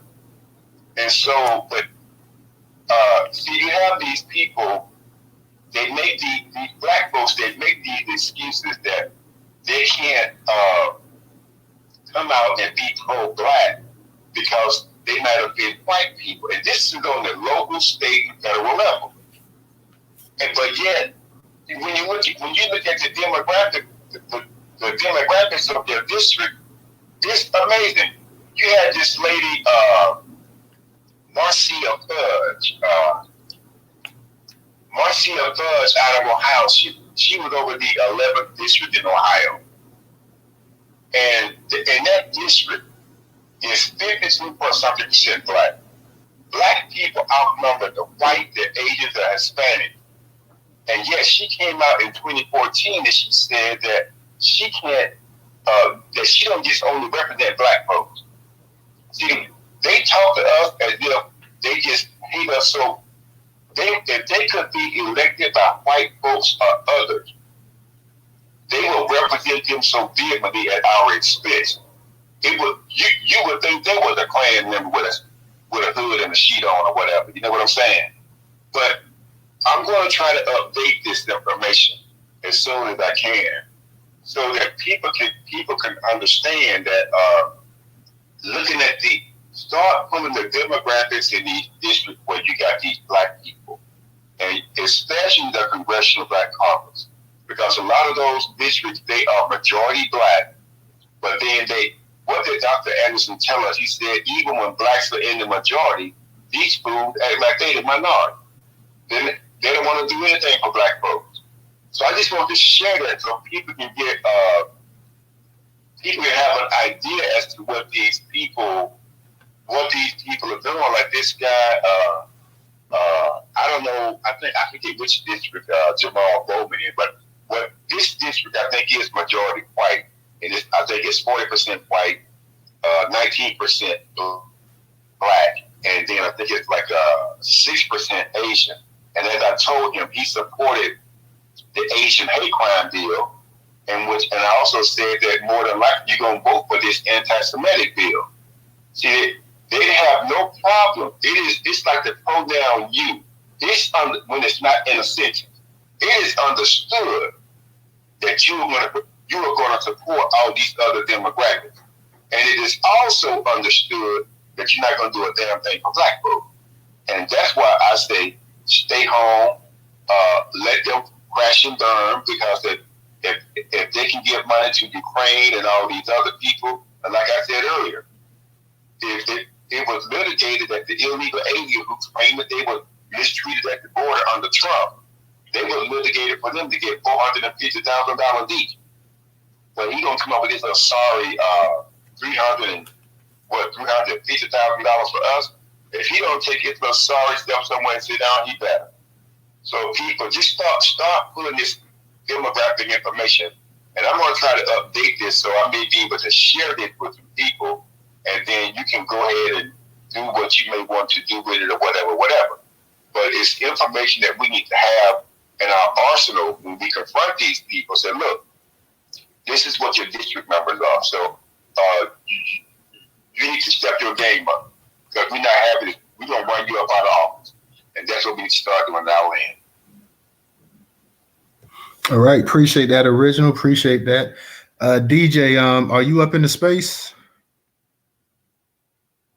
Not sure if DJ's up in here. He may not be up in the space. We got a number. Oh, you got his hand down, so that must mean you're not up in. You want me to drop you? I'll drop you down. I think he was having some issues too as well.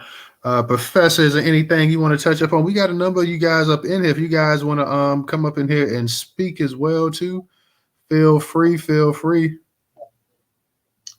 Yeah, everybody, please come up, and this is a very good topic. Is Jamaal Bowman being for real from his heart in reference to this bill, or is this just another ploy by the Democratic Party to try to keep the black vote? And I think for most of us, we tend to see that this is going to probably be another ploy by the Democratic Party to keep the black vote. Because when it comes down to the finish line, they would not be found to help black Americans. As always, they'll never be found to help us. But they always throw in other groups. And that's the part that drives me crazy, as everybody else has said. It's crazy how they keep trying to lump us with every other group. You know, Black and Brown Coalition, man. I don't know what that is. There's no coalition between us and the Hispanics. There's no coalition with us and the Asians. There's no coalition with no minority group. The only thing that we are trying to do is what is best for our people, the Black American, Foundation of Black American, ADOS, Negro, whatever you wish to call yourself. We trying to do what's best for the American black people who are the victims of racism and the victims of, and I should say our ancestors are the victims of the shadow of slavery, but we are the victims even to this day of the system that has been put in place. As white people will try to say, well, we were not back then, you were not back then, so how can you ask for reparations? And you asking for a handout. No, the system that you put in place, or I say your ancestors put in place, is still continuing to this very day because you're still playing the cards that they gave to you. That's right. So don't come with this nonsense about you were not back then and we were not back then when all this was going on. We're talking about everything from chattel slavery on up till now. That's what we're talking about when we're speaking about reparations. It ain't just slavery. It's not just slavery. It's not just about that. It's everything. It's the slavery. It's the Jim Crow laws. It's the black codes. It's all of that. So, is Jamaal Bowman, family, is he really for real about what he is doing from his heart, or is he going right along with the Democrats to play this game with his own American black family? See, this is what we're talking about when it comes to black faces that are in position to help their people. I'm going to land right there. All right. Thank you, Professor. Let me go ahead and get to Miss Cleopatra. Miss Cleopatra, how you doing? Hey, hello. Hello. I wanted to push back with some of the things the speakers have said. You can go and ask a politician what they have for you. We have political people who get degrees, whether you like Yvette Cornell or not. She has a degree in political science. Tavis Valley has a degree in political science. So, when you go to college, I graduated. Many people in my family graduated from college. When you go to college, you learn a whole bunch of stuff. Something must have got a hold of her, or Antonio Moore to kind of figure this out.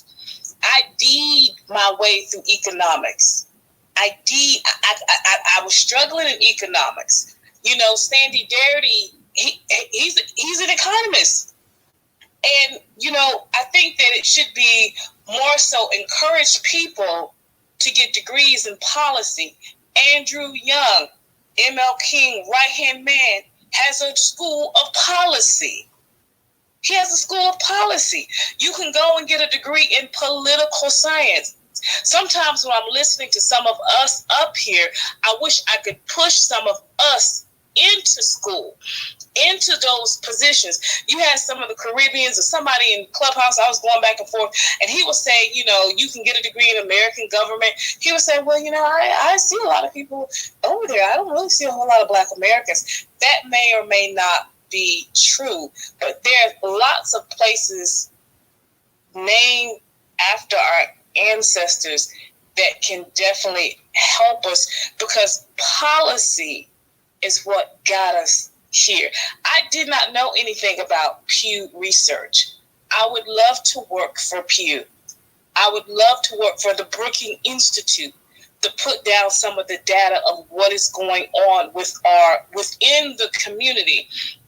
And also, please, I don't know where other people were, but I know where I was. I remember when Tavis Malley had policy.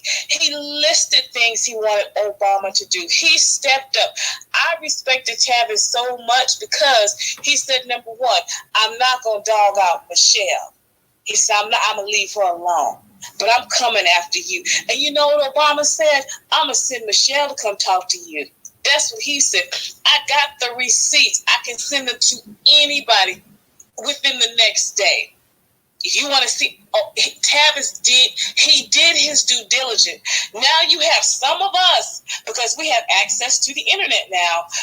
I've seen it tons of times on Twitter. Well, I should have listened to Tavis. Tavis knew what he was doing. Even if some of the Black immigrants would have got XYZ, he had a policy. He had a whole bunch of stuff he wanted Obama to do. And then he wrote books. Did anybody not buy his books? He had debt cards. I bought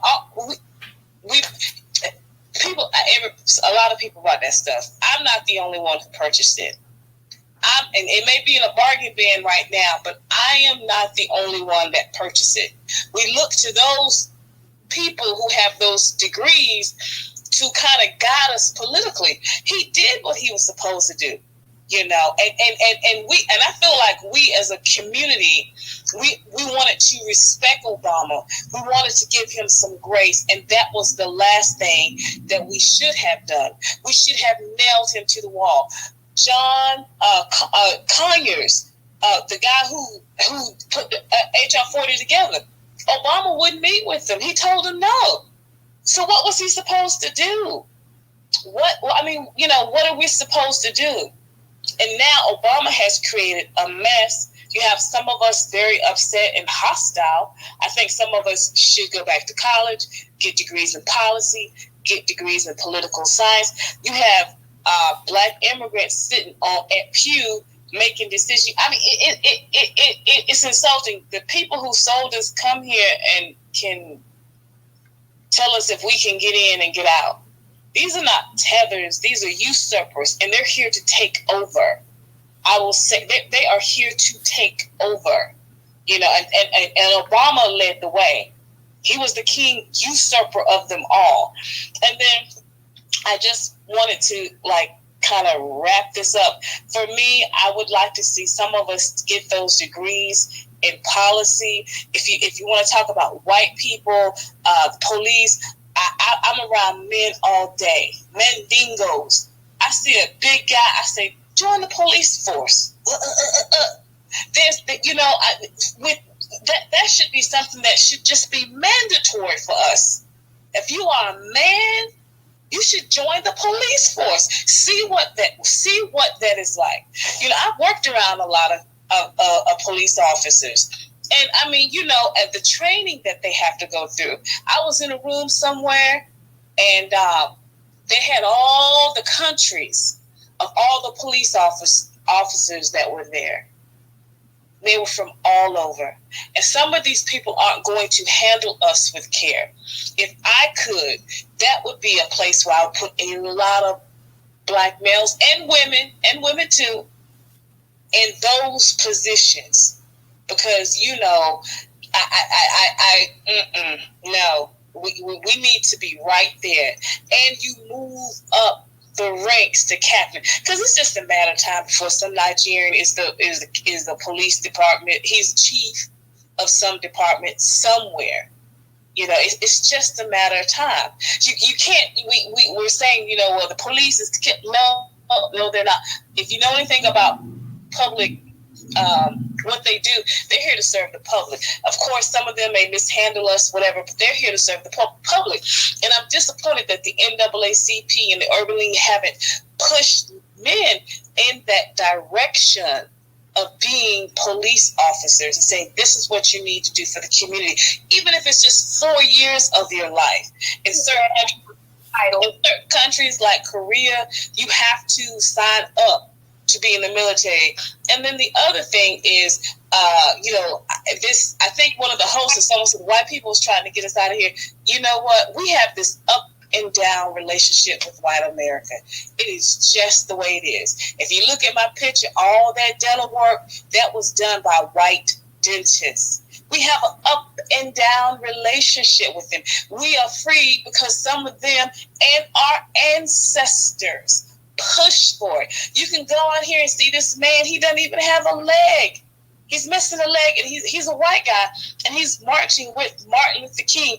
I would rather align myself with those who wanted to align with me.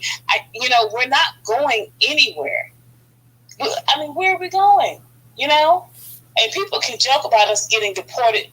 Deported where? Where? So I land my plane right there, but I would like to see some policy. I want to see some people say, "Yeah, girl, I got a degree in policy. I'm at the Andrew Young Policy School. I'm getting a degree in political science." And you can meet Yvette Carnell toe to toe, because she's got to be reading a lot of books. She probably knows how to speed read too, because that's how I know a lot. I speed read. Have a good one. Okay, thank you, Miss Cleopatra. Thank you. I see we got some hands up. DJ, I know you was having some issues. You want to go ahead and get it in while you can? No, let the family go. Go ahead. It's all good. Okay, Heavenly, I know you, and Original, I'm gonna get to you because I know you spoke a couple of times. Heavenly, you don't have your hand up, but you were up here. Did you want to say something?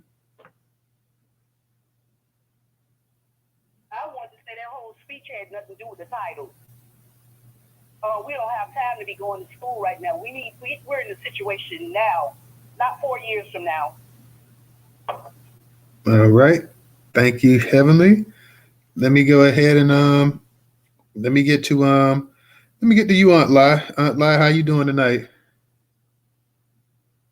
Peace, Black Power, and Reparations. I'm kind of pissed off, but I heard a little bit of what she was saying. I was trying not to laugh, but this delusion that they think just because they do your teeth is sufficient to the fact that they unalive you in the street is hilarious. What she had to saying about this education and all that other stuff, I have a master's in political science and public affairs. They don't care. So you assuming that if you're educated, you somehow can pass for I don't even know. But they don't care about a black person that's educated. You still an N-word. And at the end of the day, we're in the situation we're in because of the debt rate. You know, black women are the most educated. They also have the most debt.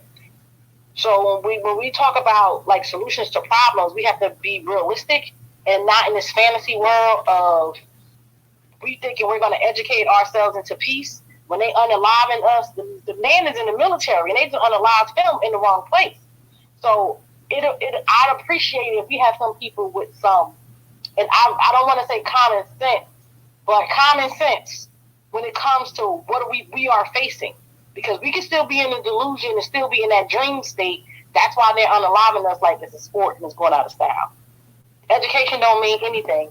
Marilyn Mosby, the district attorney who has a law degree in Baltimore, went after the police and 33 people are convicted. She went after the people that unalived Freddie Gray, and the federal government literally trying to put her in jail for 40 years because she took a pension loan. So it's like, yeah, she got all that education. She's the most educated. She was an attorney for the whatever. And what happened to her? So when people look at me and they say, oh, you filed your case yourself, you should go to law school. No, because once you have something like a law degree, they take it away from you. They don't care about your education. That's just debt that they waiting on to come in. And real quick, Aunt Lot, real quick, because I do want to try to stay on the topic, because we kind of moving from the topic. But what do you think about the actual topic of the room? I mean, I don't know. They after him because of his little fire drill stunt. So I see. I mean, reparations is always a good thing, but what are the details to it? Is it minorities for reparations? Is it what words are used? It all depends on terminology and wording. Because at the end of the day, I believe I read somewhere something about them passing a bill that they want immigrants or illegal aliens to have representation in Congress. So are we giving reparations to them? Like, I don't know about the wording, so I don't want to speak on something I don't know. But black people getting their reparations, you know, I ain't got no problem with that. I ain't got to do nothing but turn down my collar. So yeah, I'm with it. But the wording, because I know how they do, the way they word things, the devil is in the details. So it says to address the, slavery and systematic racism, but it all depends on the details. Because it'll be good that it'll say slavery, and like you had the bill the other day about California, where how many percent of those not like us is quote unquote entitled to reparations? It was 5%. Exactly. So just because their ancestors violated my ancestors, they're entitled to, like, what the? So, I mean, it all depends on wording. But me getting the check, I ain't going to do nothing but turn down my collar. I'm going to dock my boat and fold my chair. All right. Thank you. Appreciate that. Let me piggyback off of that.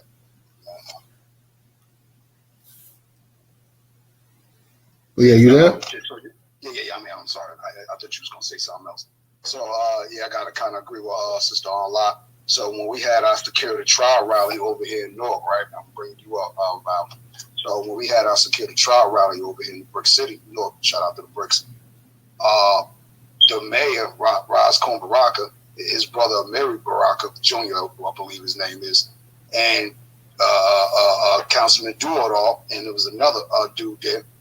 they came up on our protest. You know what I mean? And they were saying, well, we believe in reparations, but we believe in education more. All of us just looked at each other. It was me, La, Nikki, Chef was there, Quadar, everybody that Shantae was there. We all looked at each other and said, well, hold on, I got like 3 degrees. Oh, I got 4. I'm in school right now. You know what I'm saying? I just graduated. You know what I mean? So he couldn't say anything. So we're educated. Unfortunately, it's just that we're not guaranteed job position, business loan, any type of anything from this federal government. Yeah, we'll educate you and we'll teach you the game. But as long as you don't own the business, we don't have to hire you. And I'll yield there for a moment. Let's someone else talk. All right, appreciate that. I'm gonna get to original. I'm gonna get to you. Let me get to Val. I want to get to a new speaker, and then I'll get back to you, original, and Miss Cleopatra. Val, how you doing tonight? I'm doing great, Newstoter. Shout out to you and DJ Professor. Haven't seen him in a while. I'm doing okay. Roll your window up, sister. Okay, that's my fan. I'm sorry. I'm gonna turn it off. We're down here in Alabama trying to mitigate this heat. Like 95 or something like that. I'm like, cold as hell, Yeah. So, as far as what Miss Cleopatra was saying, I was that's the reason why I came up, because I'm not sure I agree with her or not, because I'm right here in Tuskegee where we had sharecroppers and slaves that came and they built a whole institution. So, and they weren't educated and they weren't, they didn't have degrees, but they had a vision for our community. So whether that's a factor or not, I'm not gonna say it's not.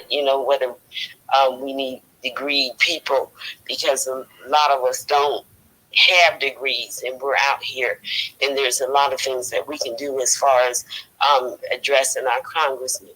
Now, Mr. Jamaal Bowman, we know that he's had some problems in the past. He's, with the fire alarm debacle that he caused, even though he said he didn't pull it, but I think they know that he did. And maybe he's trying to get reelected, but for him to be the one to just jump out ahead of everybody and he's all for reparations now sounds a little disingenuous to me. I think he would, where's his coalition? Where's his caucus there in New York, and why he hasn't have Sheila Jackson Lee and these Claibornes and the CDC join him in this? Other than that, if it's just him, I don't have any faith in what he's saying. I think it's just a ploy. And thanks for allowing me to speak. Y'all have a great evening. You too, Val. Appreciate you. You have a great evening. Keep away from the mosquitoes. Let me go ahead and get to original. Original, go ahead and unmute your mic. Oh, thank you. Yeah, what I want to say is that this has nothing to do with Black folks having a degree. This has nothing to do reparations or anything. Andy Young has a degree. Andy Young, back in the 90s, it was Andy Young and Tavis Smiley working with Webb and Andy Young, and also Andy Young is a Boule member also, so he automatically worked against the best interests of Black folks in America. But it was Andy Young and Tavis Smiley that was working with Wells Fargo, and they lured these people into Wells Fargo to take those subprime loans out, and they got their credit and everything got jacked up. They were being put in houses that they could not afford, and the banks knew this. There was more wealth lost during that time period from the Black community than almost any other time period. So bragging on Andy Young, he Andy Young came out. You all heard of Bounce TV. Andy Young came on the radio, and he was in radio and TV commercials here in Atlanta, saying, "Come to Bounce TV. We have our own now." He said Bounce TV was black owned. The boy lied. When I did my research, I saw other names, Jewish names and other that was back in that Bounce TV. Andy Young cannot be trusted. I give him credit for what he did during the civil rights movement, but after that, he is the best example of abject failure in the black community. And I don't care who don't like it. Go back and tell him. I will tell him that to his face. See, these people, they come out here, they want to throw these people out here as if there's something to worship or something. But when you start looking at them, it's an entirely different picture. And plus the NAACP and Urban League, those are not black organizations. The NAACP and Urban League, those are perception management spy organizations designed to impede the procreation and the progress of black America. Because look how long they've been in business, and look at where we are as a people. They are another example of abject failure. So don't bring this stuff to us telling us what we need to do and how we need to do it and the people that we need to follow. Because the people that you are suggesting that we follow, they are ops for the enemy to lure black people into places that are not safe for them. And yes, I said that about Andy Young when there was some type of protest here in Atlanta. I think we were doing the Black Lives Matter or whatever. Andy Young came out and dehumanized these black youth. His own grandchild had to call him out, and he had to come back and apologize. So Andy Young is not an I don't care what kind of policy center he has, but it's not one that I'm going to attend, because I already know whatever he's teaching is not going to be in the best interest of black America. So Andy Young, he's a poster child for abject failure. And I'll land with that.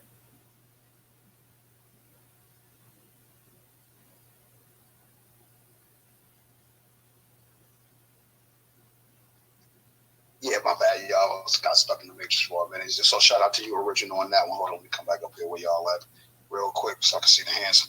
Yeah, so with that being said, I agree with you 100% because, like, with the degrees, and we ain't going against you in no ill will waste, Cleopatra.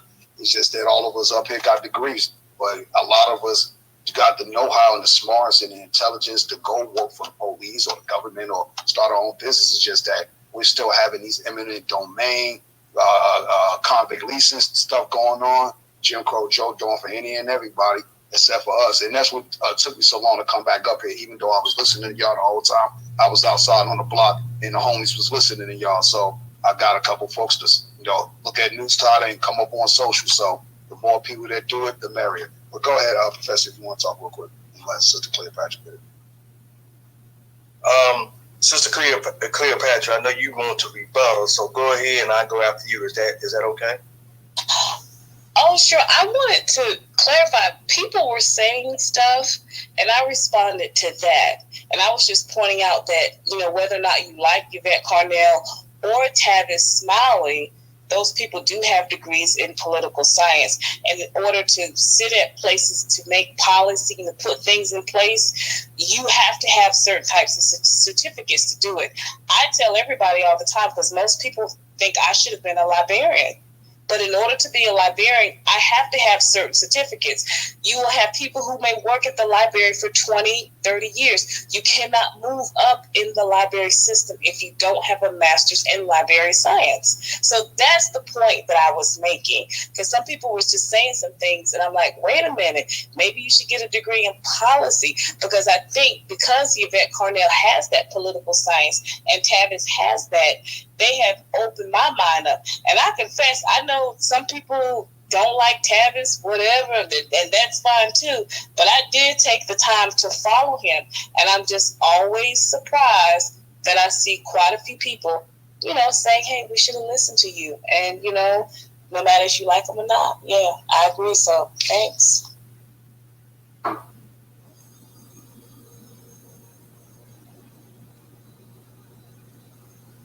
on the microphone. Go ahead, Professor. You got it. Well, let me say this. Thank you for clarifying that, Sister Cleopatra. And one thing about it, education, of course, is important to our family. Always gaining knowledge and continuing to build on your knowledge is always a key to what you need to do in America. But as we already know, in America, being very educated and having all this knowledge doesn't stop the white supremacists because they just don't care about black life. And that's what we have to remember, family, is that these folks don't care about black life. So that's why when we look at Jamaal Bowman, being that he's a black face, he's a black American face, does he care about his people to push forward what we need in this country? Remember, Brother Malcolm X stood 10 toes down and spoke truth every day. When he was a leader in the movement, he spoke up. He knew that there's a chance he could die each day when he was speaking out, and whenever he was traveling to different countries, trying to make moves to help his people, he knew there was a chance he could be killed. He put something on the line. Is Jamaal Bowman really serious about putting something on the line as a leader right now? Because he is a leader, by the way.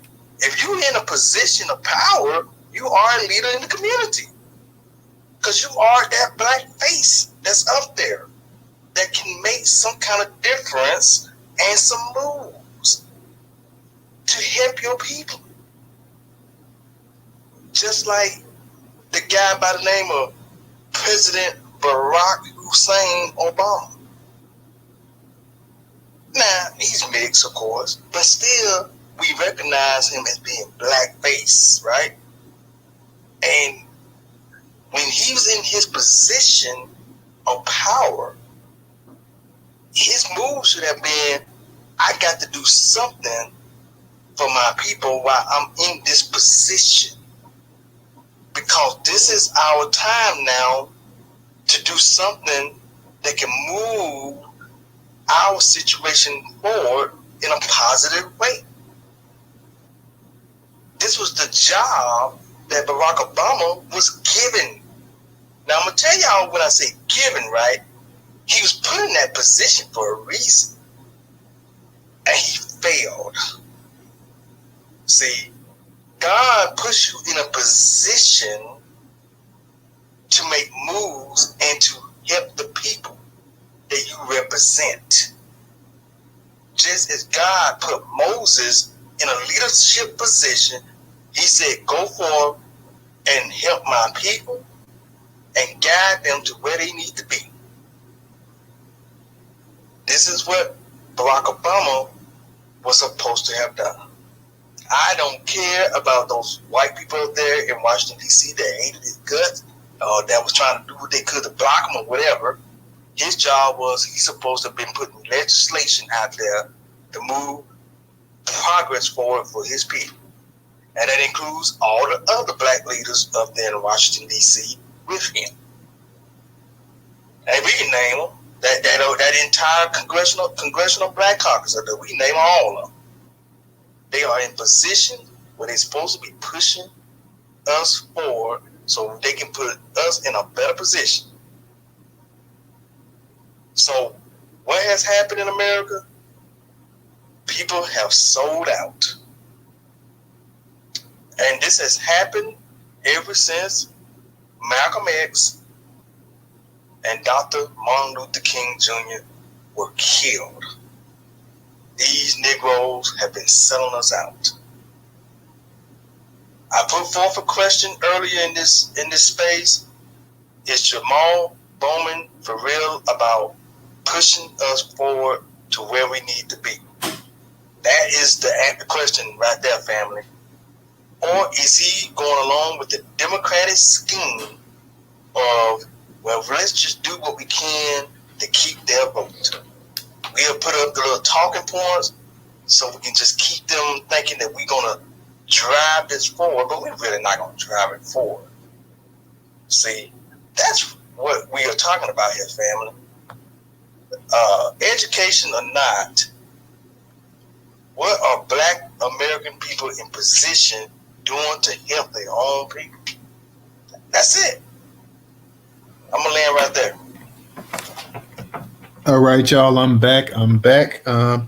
Sorry I got a chance to miss what you guys were saying, but who's the speaker on? Who's it on? You know? Now we just kind of up here freestyling now, since Cleopatra came up and I clarified that, she was just, on everything everyone else was saying. And, moving forward on that, I pretty much said the same thing over. So we back to square one. You ain't really missing much, but go ahead, though, bro. As the Black Pressure, I see you up. The pressure. So I think one was still trying to come up here, and there was someone else coming up here, but that dude tweets was protected, so I ain't let him on. Somebody was trying to come up here and speak. Yeah. I mean, jokers that we having to protect the tweets. You can't be too sure if they black facing, but if they white behind the board, you know what I'm saying? Hey, I say let them up, and then if they start wilding, just drop them down. Like see what they got to say. They want to say something, Sometimes people have protected tweets because, like you say, it be some crazy stuff going on, and sometimes I guess they just don't want people seeing what they tweet out unless you follow them. So I don't have an issue. Come up here. If it's a troll, then it won't take long before a troll reveals himself. So you can go ahead and they start trolling, then you can just drop them down. But let me see how many people we got up in here. So we got a number of people up in the space as well. Anybody that wants to speak, Wendell, I see you up here. Did you want to say anything else? Lie? Yeah. Thank you, sir. Again, a fan for all you do to present this topic. The agenda item is the question should be is the Congressional Black Caucus genuinely supporting Jamaal Bowman? What is his plan of action? And more importantly, the wording about the definition of American descendants of slaves should be part of the package, should be part of the language. Language is very important.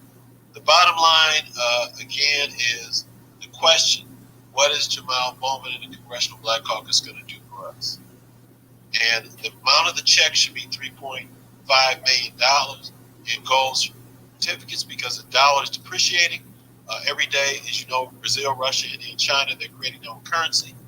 They're trying to remove themselves from the dollar. So black people should be receiving gold certificates. And the amount should be $3.5 million to each descendant. And as the 2-year study California did under the Attorney General, we need continued payment to property loss.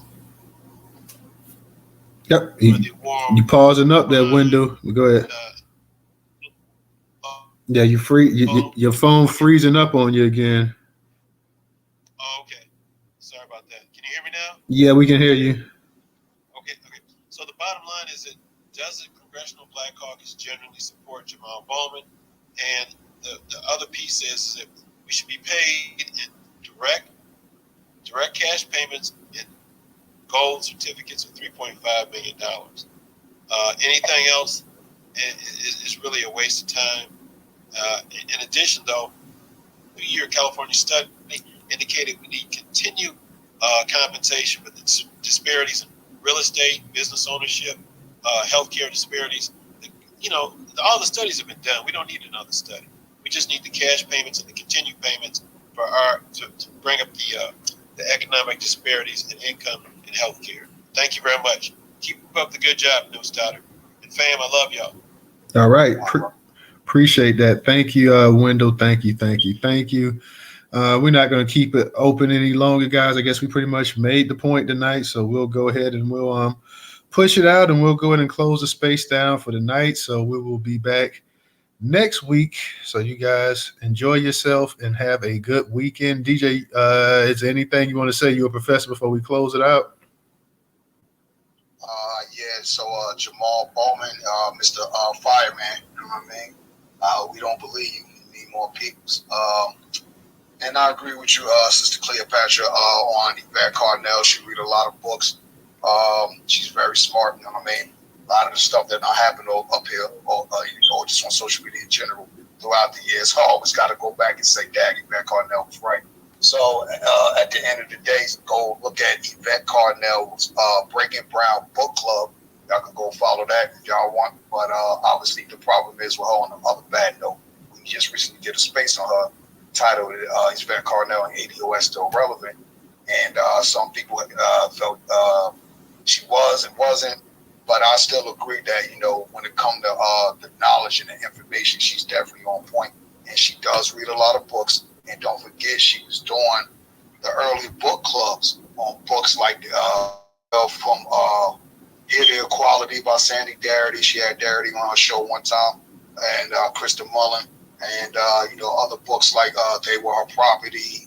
Where Do We Go From Here? Martin Luther King, Black Labor, White Wealth, stuff like that. You know what I mean? So she has broken down those books and the information in those books. And we have came up on her show, just like we're here in Newstoter's room. Make sure y'all share the room out Newstoter and first our opinion about the book. So y'all go back and look at them old videos of Yvette Carnell talking about these books and how and all while we're entitled to reparations, Jamaal Bowman.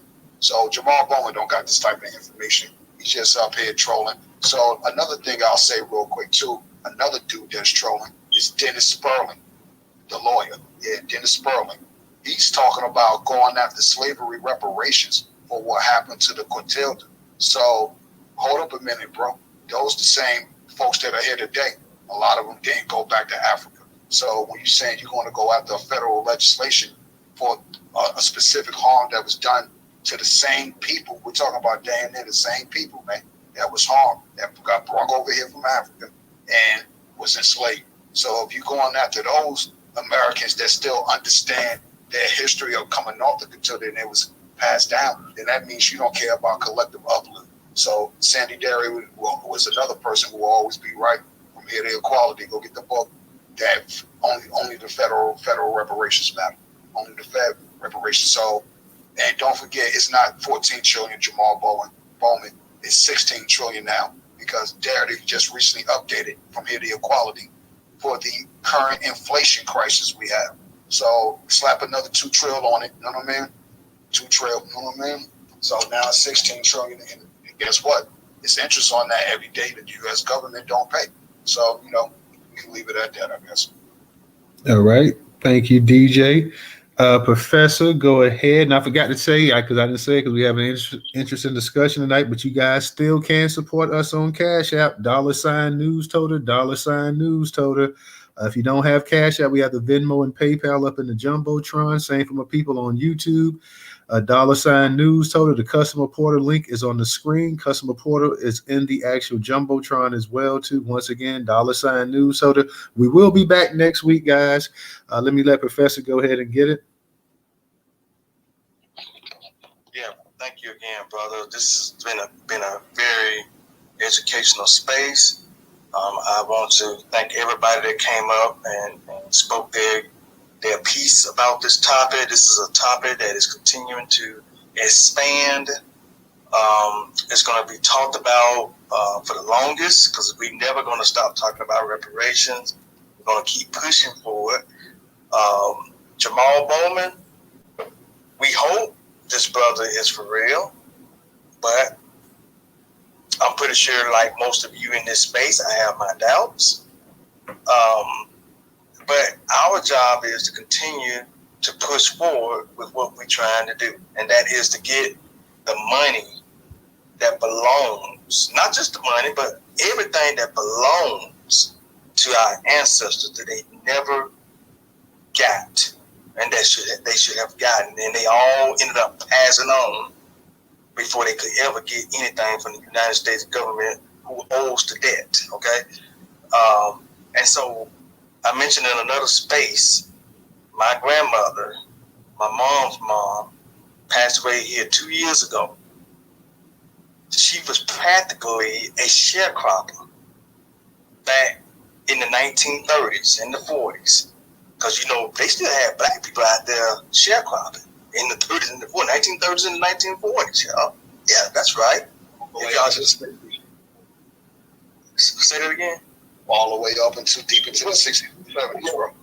Yeah, all the way up to the 60s and the 70s. Our people were still out there in those fields. My grandmother told me about this, y'all.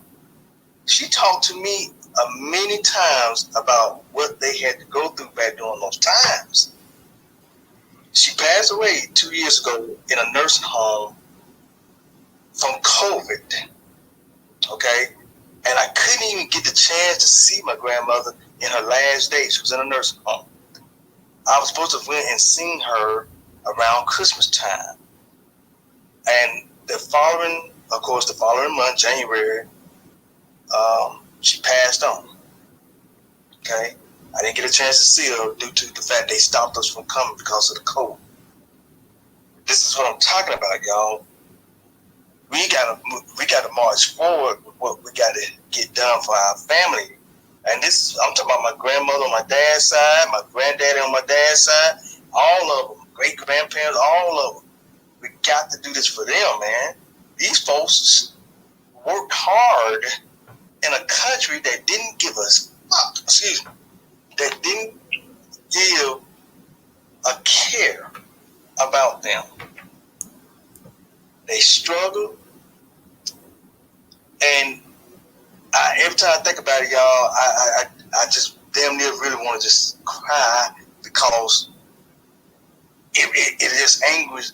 It really just angers me every time I think about it. Every time I think about how our people have struggled in this country, the money that we have made for the group that sits up around here and complain, this group that owns 90% of the wealth, that complains because black people want to get back what is old. It really puts me in a, I don't know how to describe it, but it just infuriates me. And, but for our great-grandparents, our grandparents, all of our ancestors, we have to move forward with what we want to get done. And this guy, Jamaal Bowman, if he's playing with us, then he needs to be basically voted out of office. All these black leaders like him who are not being serious about what we're trying to get done, we need them out of here. And I'm going to land right there. All right. Appreciate that, Professor. Well, we'll go ahead and we'll see you guys next week, guys. So y'all be safe. Have a good weekend.